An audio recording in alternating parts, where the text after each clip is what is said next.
Bonjour tout le monde, bienvenue sur cet épisode 26 de Plein Potentiel. Merci d'être à l'écoute. Si c'est la première fois que vous écoutez le podcast, je vous invite à aller voir les autres. Je suis certain que vous pourriez trouver un épisode qui va vous intéresser. On parle de réussite, on parle de succès, on a des histoires inspirantes avec des entrepreneurs, des athlètes, des artistes, des musiciens et aussi des personnes qui sont moins connues du grand public, mais qui ont quand même une belle histoire à raconter. Donc, je vous invite à aller voir ça et simplement spécifier que c'est le dernier épisode pour 2019 et le 1er janvier, on fera relâche là, pour des raisons évidentes. Donc, le podcast sera de retour le 8 janvier. Mon invité d'aujourd'hui se nomme Alexandre Lévesque. Il a un podcast qui se nomme Cold Turkey Podcast, où il va recevoir des invités qui ont fait des changements drastiques dans leur vie. Et ça tourne généralement autour de la dépendance, des individus qui ont vaincu une dépendance. Et récemment, dans les plus récents podcasts, Alexandre aussi a reçu des personnes qui travaillent dans des organismes reliés à ça, donc des centres d'hébergement ou encore des organismes comme Tel Jeune qui vont aider les personnes aux prises avec des dépendances. Et podcast qui est bilingue, donc certains invités francophones, d'autres anglophones. Et Alexandre, d'ailleurs, là, est venu parler de sa dépendance qu'il a vaincue. Donc, c'est lui qui était à l'avant-plan aujourd'hui. Donc, on a parlé de son histoire. Alexandre est parti aussi loin que de son premier souvenir, en fait, là, de relié à sa dépendance. Et comment ça s'est terminé, évidemment. Donc, alors qu'il était dans un état psychotique relié à la perte d'un tournevis. Donc, quand même une histoire pas banale. Il nous a parlé de son père qui a été d'une grande aide et qui lui a fortement recommandé lors de cette fameuse journée-là d'aller en thérapie. Ce qui m'a beaucoup impressionné d'Alexandre, c'est qu'il n'a pas fait de rechute depuis le moment où il est entré en thérapie, là, il y a plusieurs années.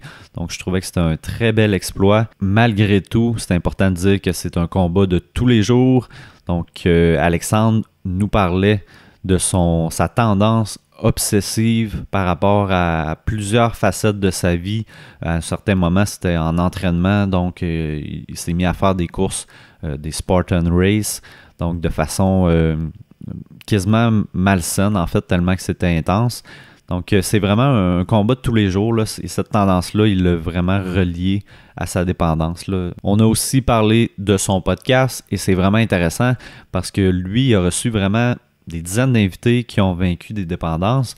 Donc, on a pu parler ensemble là, de qu'est-ce qu'il y a en commun chez ces personnes-là. Est-ce qu'il y a des différences? Donc, vraiment, c'est une expertise, si on pourrait dire, là, qui est intéressante parce que là, il commence à avoir beaucoup d'entrevues de réaliser avec ces personnes-là. Sinon, on a parlé évidemment de beaucoup d'autres sujets, notamment légalisation du cannabis et beaucoup plus. Pour ceux qui ne me connaissent pas, je suis coach en psychologie du sport et de la performance. Si vous voulez améliorer votre force mentale, apprendre à mieux gérer la pression, comprendre l'impact de vos pensées et de vos émotions sur votre performance, avoir des trucs aussi pour agir sur tous ces éléments-là, je vous invite à faire appel à mes services. Vous pouvez aller voir sur mon site internet francislapointe.ca. Vous pouvez d'ailleurs me rejoindre via celui-ci ou encore sur ma page Facebook ou Instagram qui se retrouve dans la description de ce podcast. Vous pouvez aussi me rejoindre via mon courriel francislapointe.performance@hotmail.com. Je vous rappelle que le podcast Plein Potentiel est en diffusion sur radio h2o.ca le dimanche à 9h et les lundis à 14h. Je vous laisse avec mon invité du jour, Alexandre Lévesque, tout en vous souhaitant de joyeuses fêtes et on se revoit en 2020. Bonne écoute. Fait que non, c'est ça. Ça devient, c'est en train de devenir un beau projet. Puis là, depuis que j'ai ouvert la porte aux États-Unis, là, ça devient encore plus un projet intéressant parce que là, j'ai la Grande-Bretagne. En anglais, c'est ça? J'ai fait la Grande-Bretagne, les États-Unis. Qu'est-ce que tu veux dire? Tu as ouvert la porte, genre? Il y a un site web qui s'appelle Guess My Podcast, quelque chose du genre, là, qui est comme invité sur le podcast. Anyway. Puis la fille, elle m'a offert, quand j'ai fait la description de mon podcast, les gens qui veulent participer à des podcasts pour faire partie de cette base de données-là, paye, donc pour être comme en vedette sur le site web. OK. Le mailing list est gratuit, donc elle a dit qu'elle envoie à tous les lundis à peu près à 15 000 abonnés de la mailing list. Et elle m'a offert d'une semaine à une autre, elle m'a dit « Hey, t'accepterais-tu d'être un podcast en vedette? » Je dis « Ben oui, sure. » Fait qu'elle m'a redemandé ma description. Elle a créé comme un fichier Excel Google Drive. Puis elle m'a dit lundi prochain, tu es en ligne. OK. Puis je suis apparu dans le mailing list. Donc, ce que ça disait, c'est voici le podcast, Cold Turkey, papa. Puis, si ça vous intéresse, allez remplir le fichier avec vos coordonnées. Puis, le host du podcast va vous contacter. Puis, j'ai reçu quelque chose comme 60 inscriptions de gens qui voulaient participer. Participer vraiment, être comme invité? Comme invité. OK. Fait que là, j'ai comme roulé là-dessus. Comme une bonne banque, là. C'est malade, là. Sauf que, parce que 90% de ma clientèle est québécoise, donc je prends pour acquis beaucoup francophone. Ouais. Ben là, j'y vais avec parcimonie un peu parce que, bon, moi, je suis bilingue peut-être, mais c'est pas nécessairement donné que tout le monde est à l'aise avec l'anglais. Ouais. Moi, ce que j'aime de ça, c'est que là, j'ai plein de cultures, tu sais. J'ai l'approche culturelle, par exemple, de la Grande-Bretagne. J'ai l'approche culturelle de... Il y a un côté... tu sais, comme il y a une dame, c'était des troubles alimentaires avec... Puis, à un moment donné, je trouve qu'à travers son parcours, il y a comme le syndrome de la perfection, tu sais. Une famille, je me souviens pas, presbytérienne, je pense, catholique, mais très, très rigoureuse. Tu peux aller chercher des différences peut-être au niveau culturel. Là. Absolument. Puis elle était habitée, elle, par le syndrome de la perfection. Puis je pense même qu'elle s'en rendait pas compte. Okay. Parce qu'elle est médecin 2 fois, en toxicomanie puis en médecine générale. C'est pas... c'est une élite, là. Mm-hmm. Puis... à la fin, là, je me souviens là, que parce que je l'ai réécouté, parce que je voulais le mettre en ligne pour les fêtes. Puis je dis, don't you fucking loosen up. Là, je dis, don't you go wild. Parce que moi, je m'attendais tout le temps, pendant que je lui parlais, à ce qu'à un moment donné, elle explose. Elle fasse comme, j'étais plus capable. C'était trop, trop sévère. Parce que t'imagines le trouble alimentaire, elle, pour elle, là, c'était tout rattaché. Là, c'était... Tu sentais que c'était encore présent, dans le fond, quand elle parlait. Oui. Que c'était pas... en fait, c'est rare que c'est pas réglé, une dépendance. Non. C'est constamment un combat. Exactement. Là. Mais là, tu le sentais vraiment là, que c'était puis même des fois, proche. C'est ça. Puis même des fois, tu sais, il y a ça va faire presque...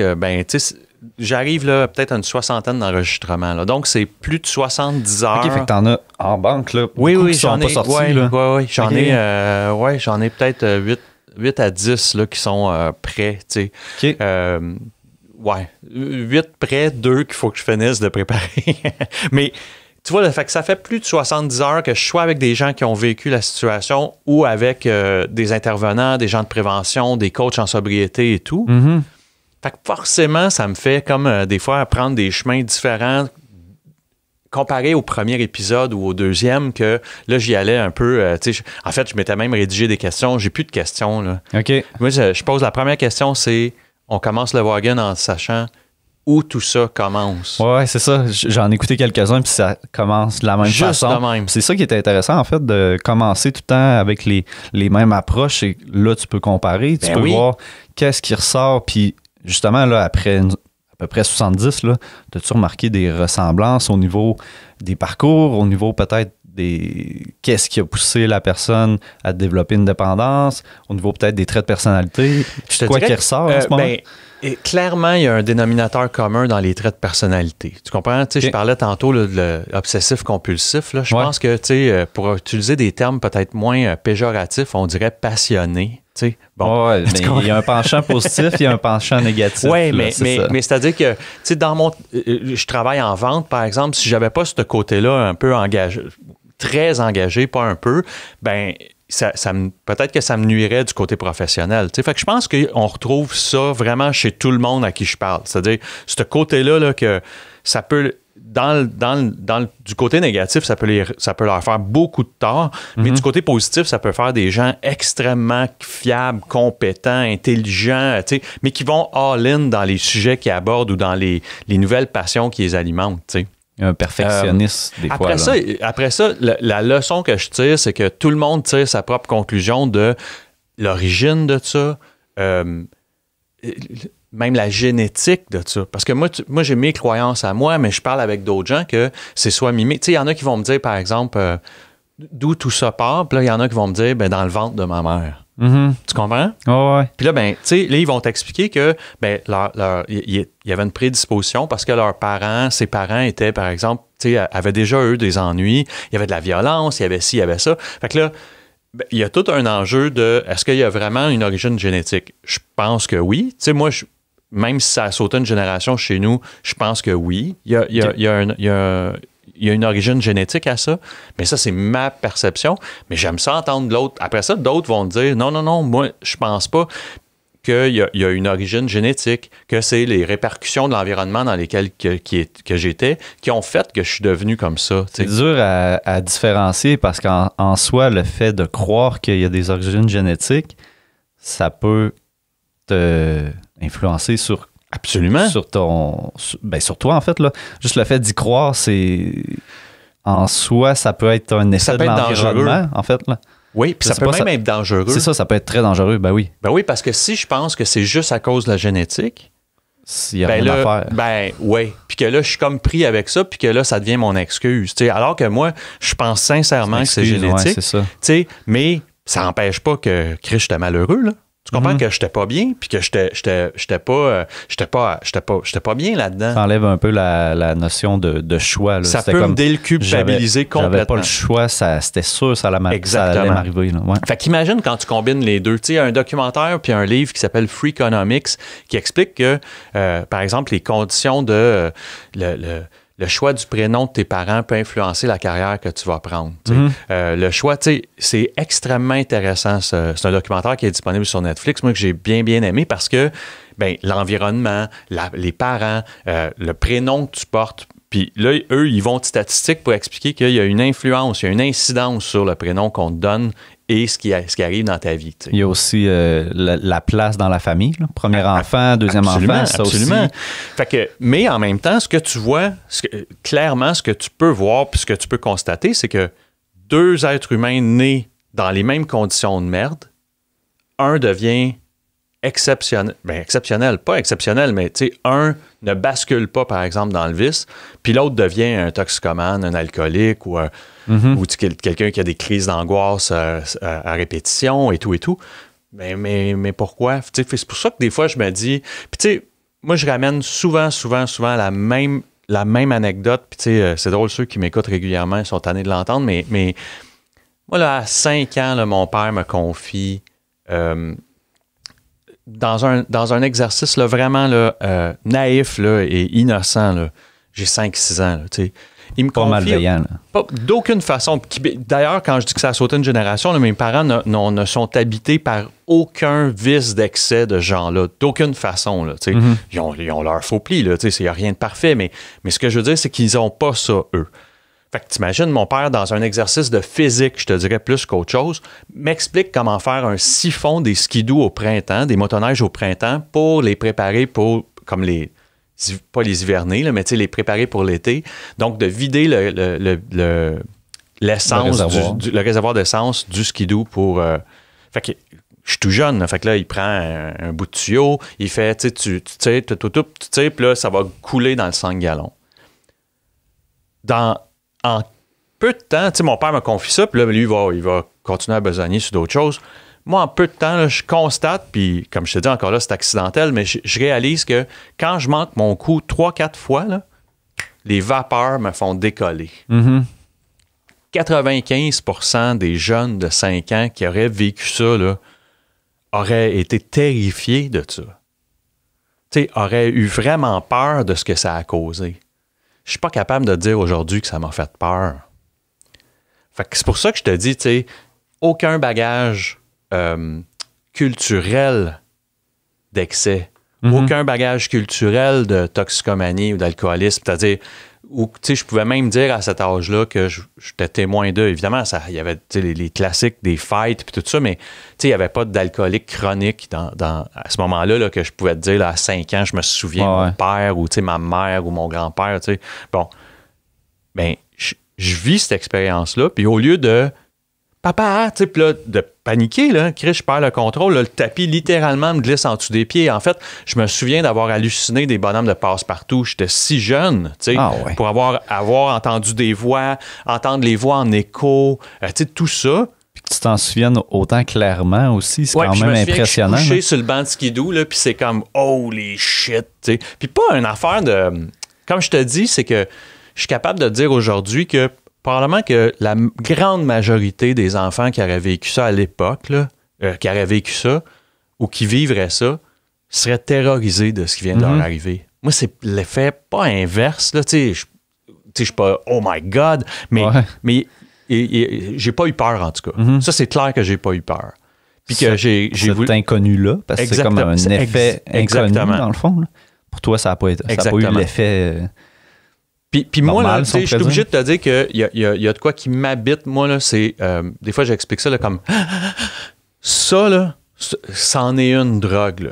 Tu sais, l'anticipation, comme probablement qu'à 5-6 ans, là, il y avait probablement quand j'avais compris comment que ça se passe. Tu sais, j'ai pas fait ça à répétition, puis je te dirais qu'après, peut-être à 2-3 reprises, mettons, ça m'est arrivé dans peut-être ce week-end-là ou 1 ou 2 week-ends, je me souviens pas, mais je me souviens que mon père me voit, que, tu sais, mes yeux, clairement, ils regardent pas à...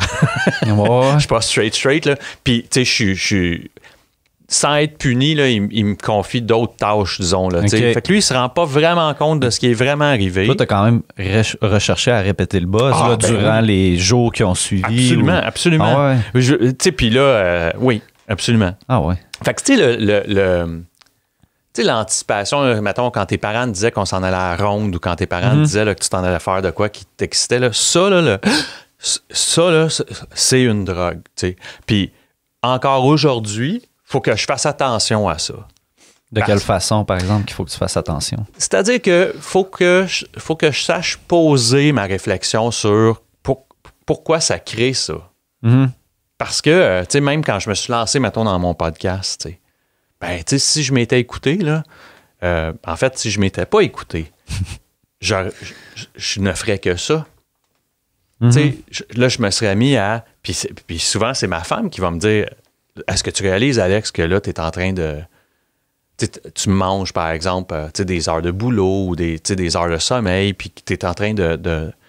Vraiment comme une drogue, là. Ça prend le dessus. Là. Surtout. Ça peut être comme le podcast. Ça peut être n'importe quoi. Tu aurais pu quasiment lâcher ta job pour faire du podcast à temps plein. Là. En fait, si quelqu'un t'aurait laissé. Là. Absolument. Ah ouais. Puis tu sais, ce qui est dommage, c'est que c'est souvent éphémère.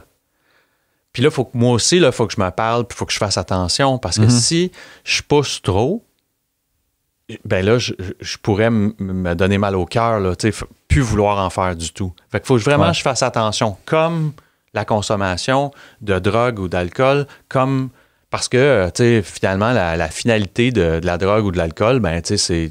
Puis, tu sais, il y a beaucoup de littérature qui vont dire que c'est la mort de la prison ou la mort de la prison ou de t'en sortir, tu sais.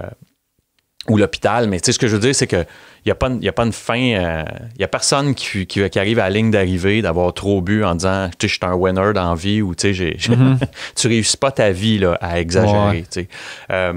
Fait qu'il faut tout le temps que tu doses ça, même si ça va faire, tu sais, bientôt 15 ans là, que j'ai pas consommé ni de drogue ni d'alcool, mais ça, là, c'est... Puis pour répondre à ta question, je pense que ça, c'est un dénominateur commun qu'on retrouve souvent. D'ailleurs, ceux qui arrête de boire, par exemple, par pression sociale, je retrouve moins ça. Pas du tout. Il y a certainement, des fois, un côté un peu marginal ou, tu sais... Qui arrêtent de boire parce qu'ils ont eu de la pression de la famille ou des pères, c'est ça que tu veux dire? Non, mais ce que je veux dire, c'est que sociale. quand je dis pression sociale, là, c'est que, tu sais, il y en a qui vont arrêter de boire, par exemple, parce que c'est comme une volonté presque... volontaire, tu sais, c'est-à-dire que quand je dis volontaire, c'est que c'est une action volontaire de... Je prends l'exemple de 28 jours sans alcool, par exemple. OK. Je prends l'exemple de Sober October. Tu sais, bon, il y a comme des mouvements, là.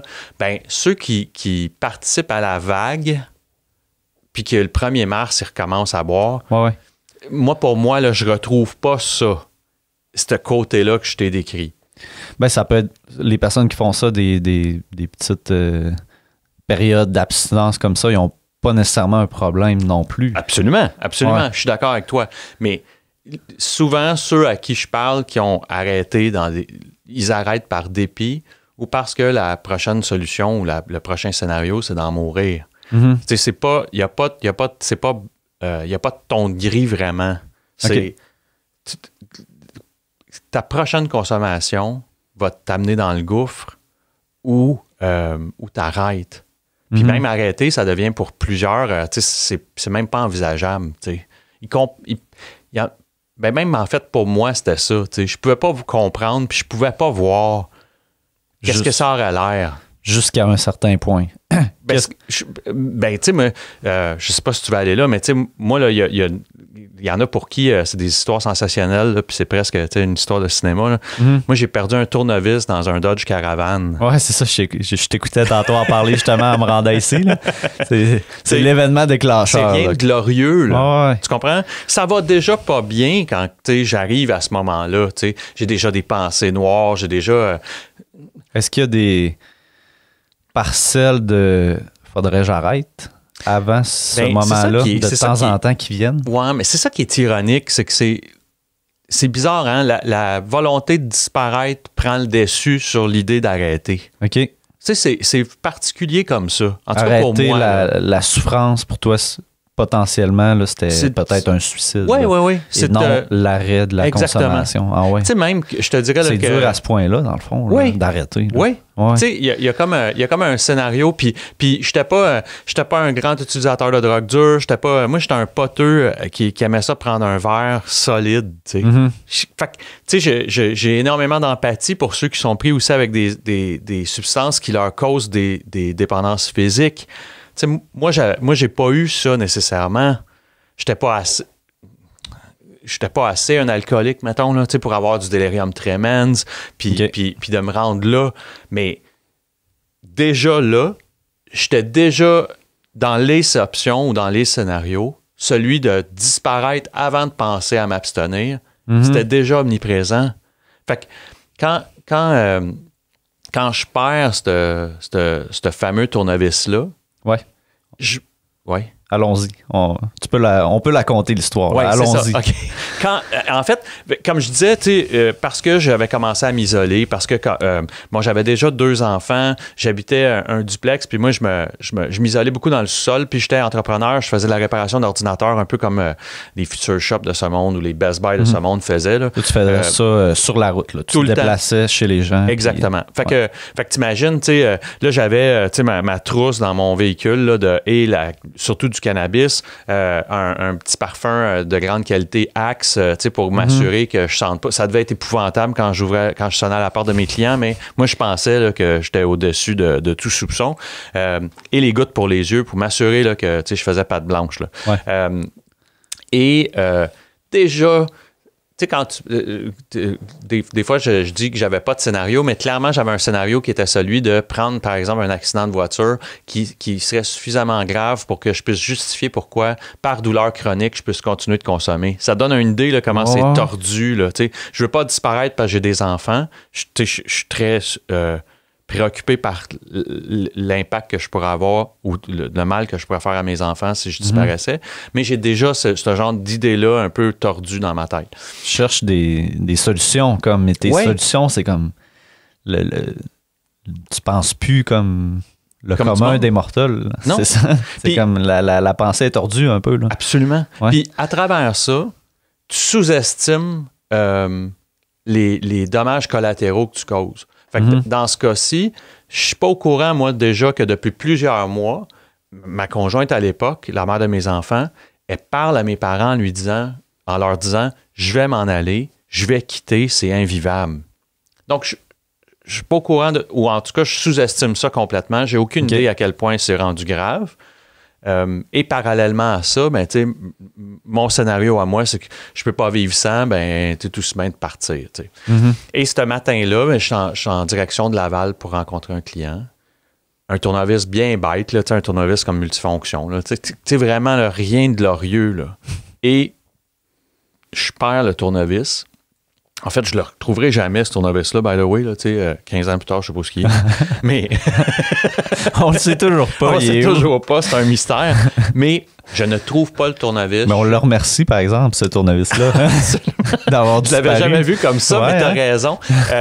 Il faut comprendre aussi que beaucoup de gens vont dire que c'est une maladie d'égocentrisme.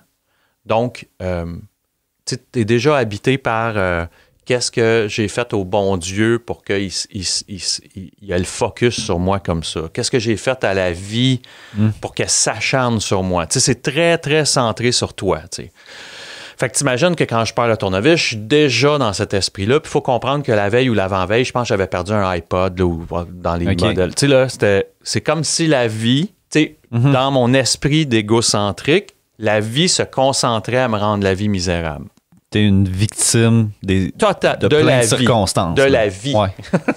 C'est tout, gros, là. Tu sais. Ouais. Et donc, à gratter mon tapis et les bancs arrière. Et donc, vraiment comme une crise psychotique. Je cherche un tournevis, là. Mais comme une crise psychotique. Pendant que je fais ça, je prends soin d'appeler mes proches pour leur dire à quel point ma vie est misérable puis que je veux en finir, tu sais. Quand je dis en finir, là, c'est de la merde, puis là, je pleure, puis tu sais, là, c'est dramatique, là, tu sais, j'ai perdu un tournevis, là. Je vais juste rappeler tout le temps que j'ai perdu un tournevis parce que moi, pour moi, c'est tellement important que je me rappelle presque à tous les jours de cette journée-là puis de cette photo-là, là. J'imagine, tu sais, le photo mentale de ce moment-là. Tu sais, tu fais juste imaginer le portrait, là, tu sais, la porte latérale d'une minivan ouverte, toi à quatre pattes, à pleurer, puis à appeler du monde comme un fou à chercher un tournevis. Puis là, tu sais, mais là, ça n'a pas de sens. Et ça a dû marquer tes proches aussi. Mais oui. Tu devais être en perte de contrôle, là, dans le fond. J'étais pas le seul qui sous-estimait à quel point c'était grave, tu sais. J'avais fait un an avant, tu sais, ce qu'on appelle un centre de réduction des méfaits, là, qui sont les centres couverts par la RAMQ. Donc, le centre de l'art Cormier, pour ne pas le nommer, là. Et j'avais déjà fait comme... Mais le fait de me proposer donc, la réduction de méfaits propose de faire une consommation volontaire. Pas volontaire, mais je dirais raisonnable. Donc, on n'essaie pas d'abstenir la personne totalement, mais vraiment d'y aller en diminuant puis progressivement. Et cette proposition-là, clairement, n'était pas compatible avec moi. T'sais. Donc, c'est pas que ça peut pas marcher à tous les coups. Non, c'est qu'avec toi, c'était pas ça que ça prenait. Là. Et Dieu sait, là, dans le sens que pour moi, ça n'a pas fonctionné, point. Et je me souviens que cette année-là, j'ai commencé l'année en arrêtant et à la Saint-Jean-Baptiste, là, j'avais préparé mon retour. Puis là, j'étais revenu, mais je n'étais pas revenu un peu. Et ça, tu vois, là, c'est l'année précédente. Donc, toute cette fin d'année-là, et ça prend une tournure bien spéciale. C'est-à-dire que, alors que je m'affichais, j'étais du genre à porter des écussons, tu sais, là, à pas avoir peur de m'afficher comme étant un consommateur de cannabis, entre autres. Okay. Là, soudainement, ça devient de quoi de très insidieux. Tu sais, je cache ma consommation, je le dis pas à mes proches. Surtout, moi, je travaillais avec mon père à l'époque. On était entrepreneurs. Moi, je roulais une entreprise de services informatiques. Mon père avait une autre entreprise en informatique aussi. Et j'étais comme associé avec lui sur les deux compagnies. On travaillait ensemble. Fait qu'évidemment, on avait un compte conjoint qui voyait fluctuer selon mes besoins. Fait qu'il me posait beaucoup de questions. Puis mon père, c'était un saint. Vraiment, là, je me souviens là, que les fêtes, le temps des fêtes avant, parce que moi j'ai arrêté en février, le temps des fêtes avant, il va venir me voir justement au sous-sol où j'avais mon atelier de travail.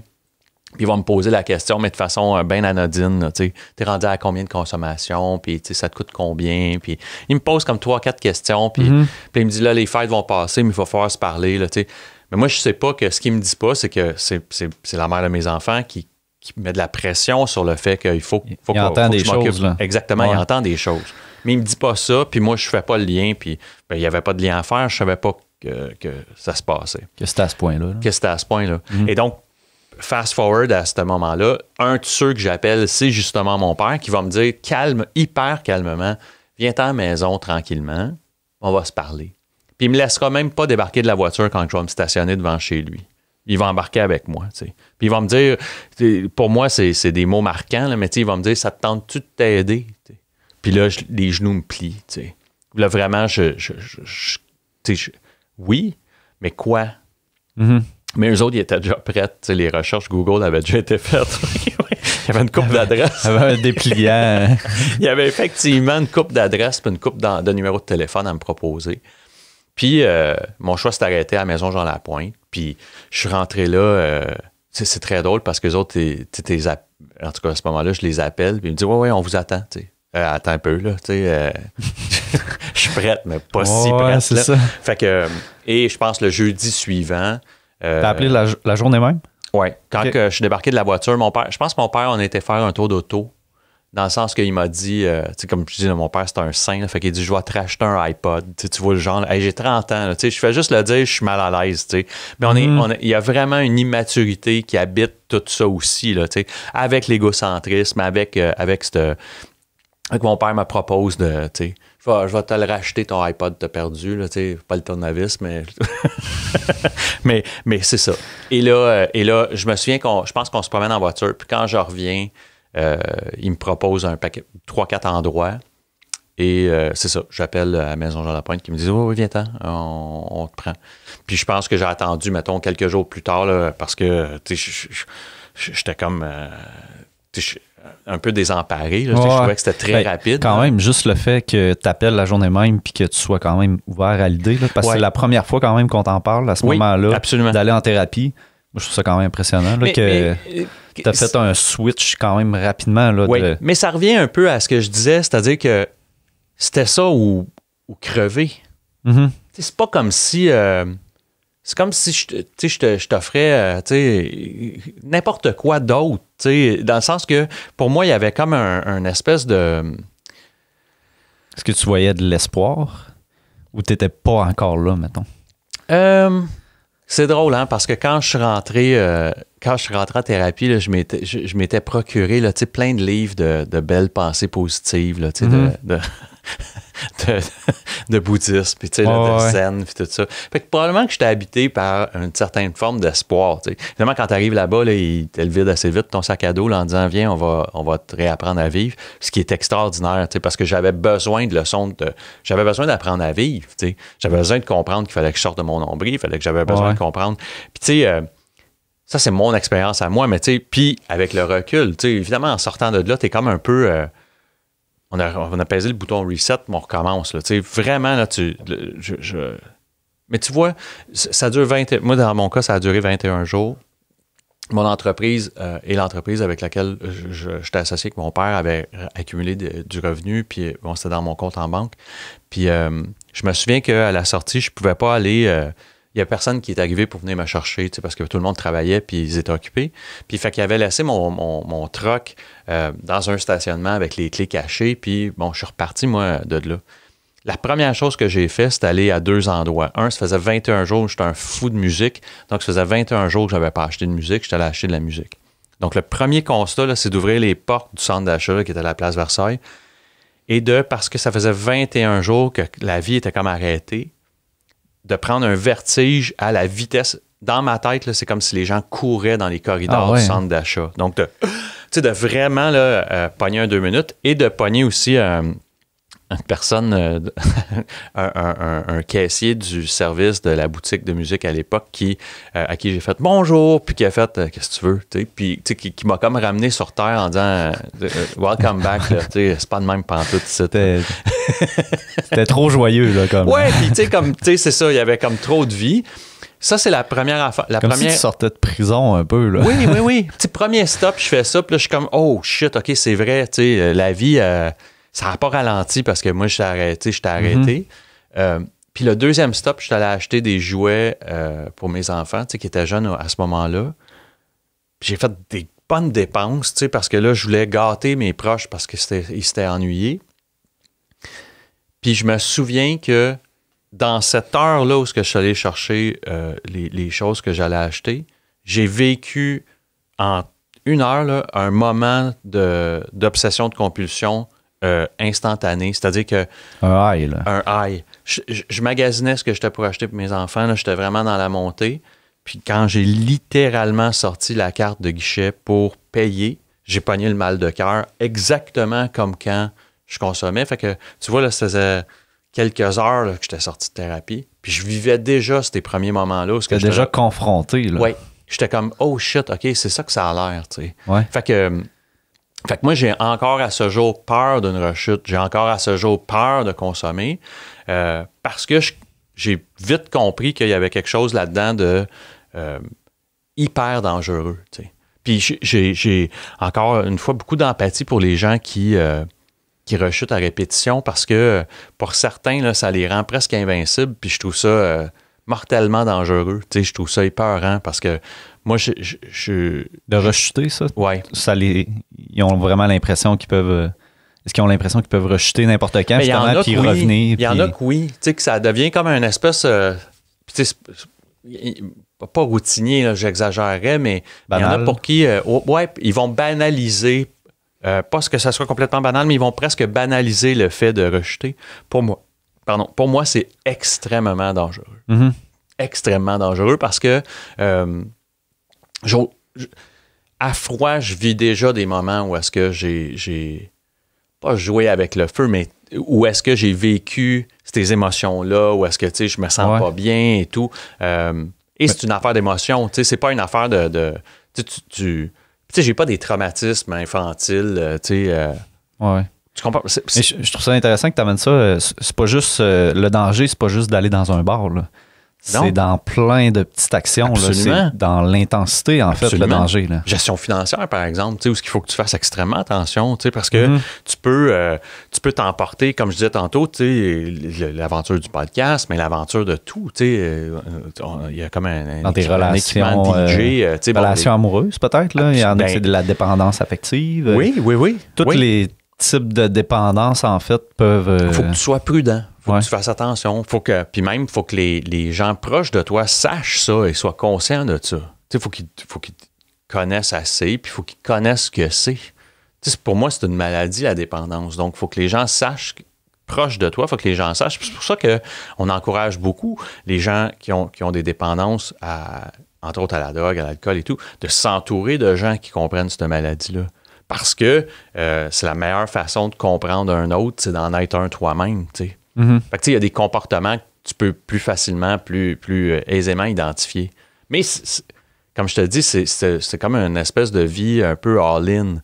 Évidemment, avec le temps, tu t'en perds ça. Au lieu d'être des grosses montagnes russes, ça devient comme des bumps and valleys. Là, ça devient moins intense. Mm-hmm. Mais tu es capable de mieux les contrôler. Oui, c'est même pas le contrôler, c'est de l'admettre, de le gérer, de vivre avec. Puis de faire stop au bon moment aussi. Là. Oui. C'est de faire « Oh, OK, là, je suis dedans. » Te parler.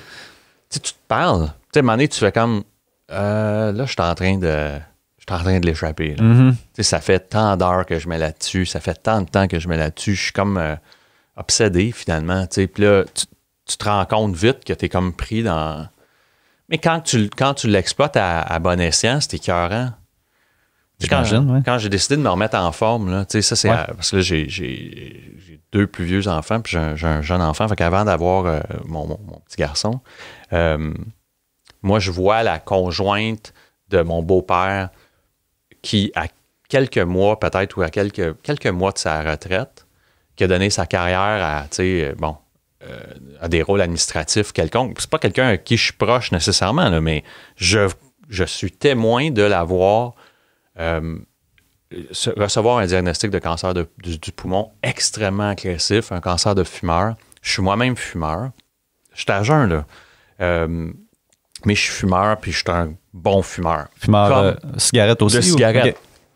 Encore à ce jour? Comme je te dis, c'est abstinent. Non, maintenant, je vapote, puis tu vois, on pourrait y arriver à ça, d'une espèce de mécanique dans ma tête, de tout ça, là, tu sais. Donc, je suis témoin de ça comme à distance, tu sais, par proxy, je vois cette dame-là là, dépérir, puis, tu sais, 50 quelques années, qui demande ses derrière volontés, mais tu sais, d'aller en voyage, tu sais, puis là, ça me rentre dedans, là, puis là, je dois peser, je pense que la dernière fois que j'ai embarqué sur une balance, à ce moment-là, là, je dois avoir 245 livres, tu sais, je fais 6 pieds, là, ça paraît, là, tu sais, et je fume, tu sais, je suis un gros fumeur, comme tout dans la vie, mais tu sais, je suis un fumeur, c'est ça fait combien de temps à peu près, là? Ça fait, mon garçon a 4 ans, là, fait que calcule, mettons, un 7-8 ans. Là. OK, fait que tu avais cessé les consommations, exactement, alcool et drogue, mais ça. Tu fumes en masse. Je fume la cigarette en masse, tu sais. Et là, vraiment ça, là, ça a été comme ça m'a rentré dedans. Puis j'ai décidé de me remettre en forme, mais tu sais, là, ça a été all-in. Mais là-dedans aussi. Là. Encore une fois, puis là, tu vois, je pense que c'est un tweet de Dominique Arpin qui, pour une levée de fonds pour l'hôpital des jeunes, mettons, parle qu'il va faire une course à obstacles qui s'appelle le Tough Mudder. Je m'en vais voir ce que c'est le Tough Mudder, puis je fais « Oh, ça, c'est hot! » Donc, c'est plus rocky ou c'est plus funky que juste la course à pied. C'est pas juste du CrossFit, c'est pas juste ci, c'est pas juste ça. C'est, je me garoche dans la boîte un peu Army style. Il y a quelque chose d'un peu course à obstacles, juvénile. Type Spartan Race. Exactement. Et là, je commence à regarder qu'est-ce qu'il y a. Je trouve le Spartan de Ottawa. Je m'en vais faire ça. Je prends la piqûre tout de suite. Et là, ça devient de la folie. Là. Puis encore une fois, tu sais. T'en as fait un avant de te mettre en forme? Ben, presque. OK. Ouais. T'avais à peine commencé. Là. À peine commencé. Mais là j'avais trouvé comme. Tu sais, mettons, quelques mois avant, je m'inscris. Donc, ça devenait ma motivation d'être suffisamment en forme pour la faire. Et là ça devient encore là, comme une obsession. Là. Mais folle, tu sais, à me taper back à back parce que je m'installe dans un gym à la maison. Donc, back à back, me taper les programmes qui vendent en ligne, là, tu sais, les Insanity, celui de Georges Saint-Pierre. Mais là, tu sais, je me les enfile là, un après l'autre. Là. J'en finis un, je commence l'autre, je finis un, je commence l'autre, je finis un, je commence l'autre. Et là, m'enfiler là, des courses partant, mais sinon, à peu près toutes les compagnies qui font des courses à obstacles, puis embarquer là-dedans, encourager mes collègues de travail à participer à une équipe pour faire une autre course à obstacles. Puis là encore là, c'est, à un moment donné, c'est ma femme qui elle, des fois est spectatrice, des fois reste à la maison, puis à un moment donné, elle fait tu vas en faire combien là, cet été, tu sais? Puis là, tu comptes vite, là, parce que tu as fait la pré-registration parce que ça coûte moins cher. Puis là, tu t'es pré-enregistré sur... là, tu regardes ça vite. Là, t'as plus une fin de semaine, quasiment, tu sais. J'ai 2 ou 3 trifecta, là, qui étaient les 3 distances que le Spartan offrait, là, le 5, le 15, le 25, là. Mais tu sais, je me tape ça 2 ou 3 étés en fil où je me les tape les 3. Je descends jusqu'au Vermont. Puis là, Tough Mudder arrête d'être au Québec pour plein de raisons. Descendre à Boston, la plus proche. Donc, je me mets à faire répétition celle de Boston. Puis là, ça devient... Même le sport qui est de quoi de positif, mise en forme, absolument, pouvait devenir de quoi de négatif qui nuisait à ta vie. Là. Non. Ouais. Mais oui. Puis, moi, j'ai une faiblesse dans le bas du dos, mais là je me pétais le dos, mais tout le temps. C'est ça le danger. Là, mais oui. Tu t'entraînes. Du surentraînement. Puis là, ça devenait, OK, là, j'ai perdu du temps, mais je peux en perdre plus. Là, puis là, tu sais, il y a du vice là-dedans aussi. Là, fait que là, il faut que tu fasses attention. Puis là, tu as le malheur de rentrer dans une boutique de fitness. Là, ils savent pas à qui en faire. T'sais. Toi, tu veux tout acheter, j'imagine? Ben oui.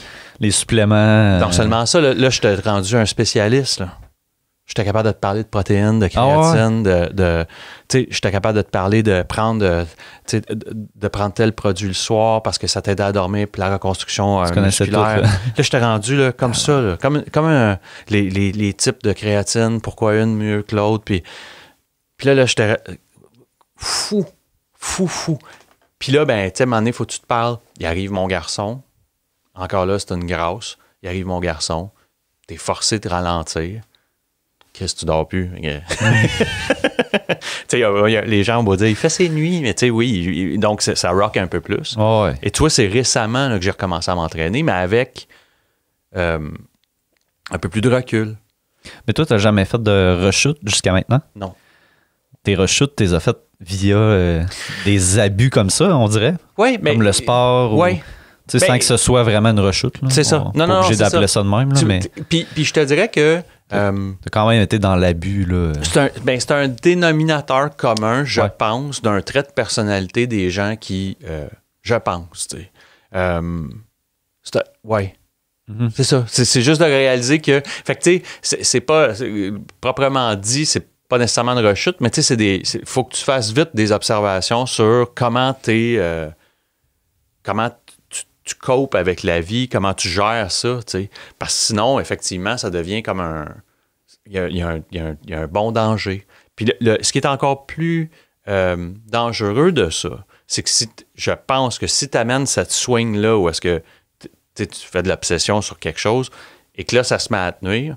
Par exemple, si ta gestion financière devient obsessive, compulsive, puis tu ne sais plus comment gérer tes finances, la douleur ou le poids des secrets que tu devras faire ou des mensonges que tu devras dire pour continuer de nourrir l'obsession, pour elle t'amener une vraie rechute de consommation, pour plus sentir ça, ce poids-là. Fait que ça, c'est un danger, tu sais. Fait que c'est pour ça qu'il y a une gestion émotive, il y a une gestion des sentiments, il y a une gestion de comment tu deals avec tes tripes.